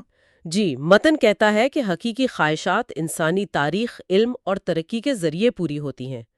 کوپرنیکس عطارد سیارے کو دیکھنے کی شدت خواہش رکھتا تھا جو اس کے زمانے میں ممکن نہ تھا، لیکن بعد میں آنے والے ماہرین فلکیات نے بہتر دوربینیں ایجاد کیں اور یہ ممکن کر دکھایا۔ تو یہ انسانی کوششوں سے ممکن ہوا۔ جی، اس کا مطلب یہ ہے کہ حقیقی قابل حصول خواہشات کی تکمیل اسی دنیا میں انسانی کوششوں اور ایجادات سے ہوتی ہے، کسی مافوق الفطرت ذریعے سے نہیں۔ یہ ایک طرح سے انسانی جدوجہد اور علم کے ارتقاء پر اعتماد کا اظہار ہے۔ یہ بات تو سمجھ آتی ہے۔ اب آتے ہیں آخرت کے تصور پر بطور تسلی۔ متن کی ایک اور اہم دلیل یہ ہے کہ آخرت کا وعدہ زمینی مصائب اور تکالیف کے لیے ایک بہت کمزور اور ناکافی تسلی ہے، کیونکہ یہ مدد اگر آتی بھی ہے تو بہت دیر سے آتی ہے، مرنے کے بعد، اور اس دوران یہ امید ہمیں دنیا کے حقیقی مسائل حل کرنے کی کوشش سے غافل کر سکتی ہے۔ ہاں، مصنف اس سے ایک قدم اور آگے جاتا ہے۔ اس کا موقف ہے کہ آخرت کے تصور کا انکار دراصل اس دنیا ہماری موجودہ زندگی کی اہمیت کو شدید طور پر اجاگر کرتا ہے۔ اچھا، کیسے؟ جب ہم موت کے بعد کسی بہتر زندگی کی امید ترک کر دیتے ہیں تو اس دنیا کو بہتر بنانا محض ایک خواہش نہیں رہتی، بلکہ ایک فوری اور اہم اخلاقی ذمہ داری بن جاتی ہے۔ متن اسے اس طرح پیش کرتا ہے کہ خدا کی محبت کا تصور انسان کی ٹھوس حقیقی محبت سے بدل دیا جائے، یعنی توجہ آسمان سے ہٹا کر زمین پر مرکوز کرنے کی بات۔ بالکل۔ متن میں ایک واضح اپیل محسوس ہوتی ہے کہ مردوں کو ان کے حال پر چھوڑ کر زندوں کی فلاح و بہبود پر تمام تر توانائی صرف کی جائے۔ یہ ایک عملیت پسندانہ رویہ ہے جو مابعد الطبیعاتی امیدوں کے بجائے ٹھوس دنیاوی بہتری کو ترجیح دیتا ہے۔ گویا کہا جا رہا ہو کہ اگر جنت بنانی ہے تو یہیں بنانی ہوگی، اپنے ہاتھوں سے۔ یہ تو کافی انقلابی سوچ ہے۔ لیکن متن صرف خواہشات اور آخرت پر ہی تنقید نہیں کرتا، بلکہ مذہبی عقائد کی جڑوں میں خوف اور انحصار کے احساس کو بھی بہت اہم قرار دیتا ہے۔ جی ہاں، آگسٹین، کلون اور یہاں تک کہ شاعر ٹریلر کے حوالے سے زندگی کے خطرات، بیماری، موت اور انسان کی بے بسی کا ذکر کیا گیا ہے۔ اور تھیوگنز کا حوالہ بھی تھا کہ کس طرح ضرورت اور انحصار انسان کو فطرت کی اندھی طاقتوں میں بھی خدائی صفات دیکھنے پر مجبور کر دیتے ہیں۔ جی، متن وضاحت کرتا ہے کہ یہ انحصار یا ضرورت کا احساس ہی ہے جو انسان کو غیر شخصی طاقتوں کو شخصیت دینے پر اکساتا ہے۔ مثال کے طور پر بھوک جیسی ایک بنیادی غیر شخصی طاقت یا قوت کو، یعنی دیوی دیوتا بنا دینا۔ بالکل، اناج کی دیوی سیرس کی شکل میں پوجا جانے لگا۔ یہ انحصار، یہ ضرورت، یہ خوف، یہ سب مل کر مذہب کی موضوعی بنیاد بناتے ہیں۔ موضوعی بنیاد سے کیا مراد ہے یہاں؟ کیا اس کا مطلب یہ ہے کہ مذہب کا تعلق بیرونی حقیقت سے کم اور انسان کی اندرونی حالت سے زیادہ ہے؟ بالکل یہی مطلب ہے، یعنی متن کے مطابق مذہب کسی ٹھوس، معروضی، بیرونی حقیقت پر مبنی نہیں ہے، بلکہ یہ انسان کے اپنے اندرونی احساسات، اس کی گہری ضرورتوں، اس کے وجودی خوف اور اس کی امیدوں پر ٹکا ہوا ہے۔ تو یہ گویا اندر سے شروع ہوتا ہے۔ جی ہاں، اندر سے شروع ہوتا ہے اور پھر باہر کی دنیا میں پیش کیا جاتا ہے۔ انسان جن چیزوں پر انحصار کرتا ہے یا جن سے بے پناہ ڈرتا ہے، انہیں اپنے سے بڑی، طاقتور، باشعور ہستیوں کے طور پر تصور کرنے لگتا ہے۔ اچھا، تو خواہش، خوف، انحصار، یہ سب مل کر بنیاد فراہم کرتے ہیں۔ لیکن ایک اور اہم پہلو جس پر متن سوال اٹھاتا ہے وہ اخلاقیات اور مذہب کا تعلق ہے۔ عام خیال تو یہی ہے کہ مذہب اخلاقیات کی بنیاد فراہم کرتا ہے۔ جی، عام طور پر یہی سمجھا جاتا ہے۔ لیکن متن اس ضرورت کو چیلنج کرتا ہے۔ یہ ایسی مثالیں پیش کرتا ہے جہاں شدید مذہبی تقوی اور سنگین بد اخلاقی ایک ساتھ پایا جاتا ہے۔ جی، اور یہ مثالیں کافی چونکا دینے والی ہیں، جیسے کارپوزو نامی جج، جو بائبل کا گہرا عالم تھا، روزانہ عبادت کرتا تھا، لیکن اس نے ہزاروں افراد کو معمولی جرائم میں سزائے موت دی۔ ہزاروں کو؟ جی، اسی طرح روسی روزہ داروں کی مثال ہے جو ایسٹر کے روزے رکھنے میں انتہائی سخت تھے، لیکن روزے کے دوران چوری کرنے یا حتیٰ کہ قتل کرنے کو بھی ہلکا گناہ سمجھتے تھے۔ یہ مثالیں اس خیال کو کمزور کرتی ہیں کہ مذہبی پابندی لازماً اخلاقی بلندی کا باعث بنتی ہے۔ تو پھر متن اخلاقیات کی بنیاد کہاں تلاش کرتا ہے؟ اگر مذہب ضروری نہیں تو اخلاقیات کہاں سے آتی ہیں؟ متن کا استدلال ہے کہ مذہب اکثر اخلاقیات کو ایک طرح کی خود غرضی پر مبنی کرتا ہے۔ خود غرضی پر؟ وہ کیسے؟ یعنی نیکی کرنے کی وجہ اندرونی اچھائی یا ہمدردی نہیں، بلکہ الہی انعامات کا لالچ یا سزا کا خوف ہوتا ہے۔ ڈوٹونومی کی مثال دی گئی ہے، جہاں اچھے کاموں کا صلہ لمبی عمر اور خوشحالی ہے اور برے کاموں کی سزا بیماری اور تباہی۔ ٹھیک۔ متن اس کا موازنہ ایک دوسری قسم کی اخلاقیات سے کرتا ہے جو اس کے مطابق زیادہ قدرتی طور پر پیدا ہوتی ہے، یعنی متضاد انسانی خود غرضیوں کے ٹکراؤ سے۔ متضاد انسانی خود غرضیوں کا ٹکراؤ، یہ تھوڑا پیچیدہ لگتا ہے۔ آسان الفاظ میں اس کا کیا مطلب ہے؟ آسان الفاظ میں، جب دو لوگوں کے ذاتی مفادات آپس میں ٹکراتے ہیں، یعنی میں بمقابلہ تم کی صورتحال پیدا ہوتی ہے، تو وہ لڑنے کے بجائے اکثر مجبوراً ایک درمیانی راستہ، کوئی اصول یا سمجھوتا وضع کرتے ہیں تاکہ دونوں کچھ نہ کچھ حاصل کر سکیں۔ اچھا، یعنی ضرورت کے تحت؟ بالکل، ضرورت کے تحت۔ متن کے مطابق یہ سماجی سمجھوتا، یہ باہمی ضرورت ہی اخلاقیات کی حقیقی زمینی بنیاد بن جاتی ہے، نہ کہ کوئی اوپر سے نازل شدہ حکم۔ گویا سماج خود اپنے تضادات سے اصول کشید کرتا ہے۔ تو گویا متن بار بار اسی نقطے پر واپس آتا ہے کہ مذہب کی اصل طاقت انسانی تخیل میں ہے، جو ہماری خواہشات، خوف اور یہاں تک کہ خود غرضی کو بھی ایک شکل، ایک جواز فراہم کرتا ہے۔ جی ہاں۔ لیکن یہ طاقت متن کے مطابق حقیقت کی ٹھوس دیوار سے ٹکرا کر کمزور پڑ جاتی ہے۔ فلپ کے کومنس کا حوالہ دیا گیا ہے کہ اگر لوگ واقعی جہنم کے عذاب پر اتنا ہی یقین رکھتے جتنا وہ ظاہر کرتے ہیں، تو وہ گناہ کرنے کی جرت نہ کرتے جو وہ روزمرہ کرتے ہیں۔ بالکل، متن اس تخیلاتی طاقت کا موازنہ ریاست کی طاقت سے کرتا ہے۔ ریاست کی طاقت محض خیالات یا عقائد پر نہیں، بلکہ ٹھوس حقیقتوں جیسے فوج، پولیس، قوانین اور اداروں پر مبنی ہوتی ہے۔ جبکہ مذہب کی طاقت متن کے مطابق زیادہ تر یقین اور تخیل پر منحصر ہے، اور یہ تخیل ہی ہے جو موضوعاتی خواہشات، خوف اور خیالات کو موضوعاتی حقائق، بھوت پریت، فرشتے یا دیوتاؤں میں بدل دیتا ہے۔ یعنی خواہش خدا بن جاتی ہے؟ خواہش خود دیوتا بن جاتی ہے۔ الفاظ میں جادوئی طاقت سمجھی جانے لگتی ہے، جیسے منتر۔ نام لینے پر پابندیاں لگ جاتی ہیں، کیونکہ نام اور شے کو ایک سمجھا جاتا ہے۔ یہ سب تخیل کی کارستانیاں ہیں۔ متن صرف مذہب پر تنقید ہی نہیں کرتا، بلکہ یہ الہات کے تصور پر بھی کچھ کہتا ہے نا؟ جی ہاں، یہ ایک اہم نقطہ ہے۔ متن سطحی الہات پر تنقید کرتا ہے، یعنی صرف یہ کہہ دینا کہ میں خدا کو نہیں مانتا کافی نہیں ہے۔ تو حقیقی الہات کیا ہے متن کے مطابق؟ حقیقی الہات مصنف کے نزدیک ایک پازیٹیو قدم ہے۔ یہ محض نفی نہیں بلکہ اثبات ہے۔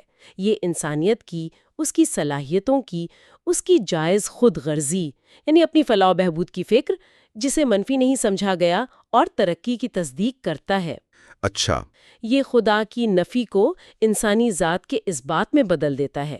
یہ ایک طرح سے انسان کو کائنات کے مرکز میں واپس لانے کی کوشش ہے۔ تو اس ساری تنقید کے بعد کیا متن کوئی متبادل راستہ بھی تجویز کرتا ہے؟ اگر مذہب انسانی تخیل کی پیداوار ہے اور اس کی ضرورت باقی نہیں رہی، تو اس کی جگہ کیا لے سکتا ہے؟ جی بالکل، متن ایک واضح متبادل پیش کرتا ہے۔ الوہیت کو انسانیت سے بدل دیا جائے، مذہب کی جگہ تعلیم، سائنس اور ثقافت لے لیں۔ تعلیم اور ثقافت؟ جی، اور آسمانی جنت کے تصور کی بجائے ایک بہتر زمینی تاریخی مستقبل کے لیے کوشش کی جائے۔ یعنی ثقافت اور تعلیم وہ مقاصد پورے کر سکتے ہیں جو مذہب کرتا آیا ہے۔ متن کا یہی موقف ہے۔ اس کا کہنا ہے کہ ثقافت، تعلیم، آرٹ اور سائنس قدرتی ذرائع سے انسان کی روحانی، ذہنی اور جذباتی ضروریات کو پورا کر سکتے ہیں، جنہیں مذہب مافوق الفطری ذرائع سے پورا کرنے کا دعویٰ کرتا ہے۔ تو مذہب غیر ضروری ہو جاتا ہے؟ اس طرح مذہب غیر ضروری ہو جاتا ہے۔ گرٹے کا ایک حوالہ، جسے متن نے تھوڑی ترمیم کے ساتھ پیش کیا ہے، استعمال کیا گیا ہے کہ جس کے پاس سائنس اور آرٹ یعنی ثقافت ہے، اسے مذہب کی ضرورت نہیں۔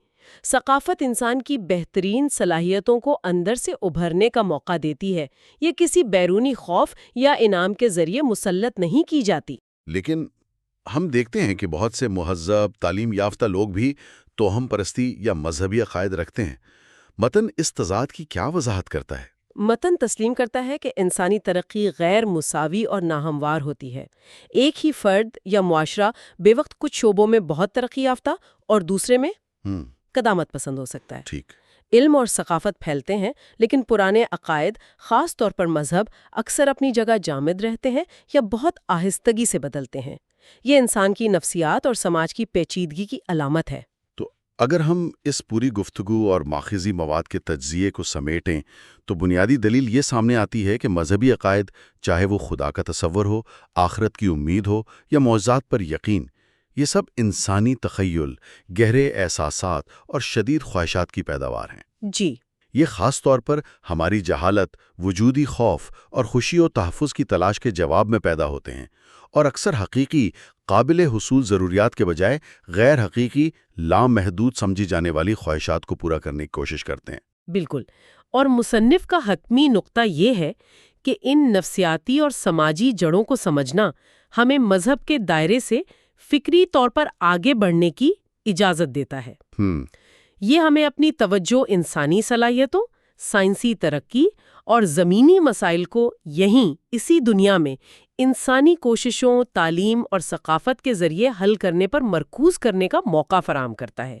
یہ ایک طرح سے انسانیت پر، اس کی عقل اور تخلیقی صلاحیت پر مکمل اعتماد کا اعلان ہے۔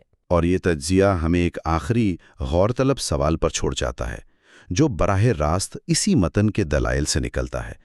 اگر روایتی عقیدے کی بنیادیں اتنی زیادہ ہماری اپنی موضوعی ضروریات، ہمارے خوف، ہماری خواہشات اور ہمارے باہر کی طرف پیش کردہ تخیل پر منحصر ہیں، تو پھر ایک ایسا عالمی نظریہ، ایک ایسا فکری نظام جو مکمل طور پر انسانی تجربے، انسانی صلاحیت اور انسانی ذمہ داری کے اندر جڑا ہوا ہو، اور جس کی نگاہیں کسی دوسری دنیا پر نہیں بلکہ اسی زمین پر ایک مشترکہ بہتر مستقبل کی تعمیر پر مرکوز ہوں، وہ حقیقی معنوں میں کیسا نظر آ سکتا ہے؟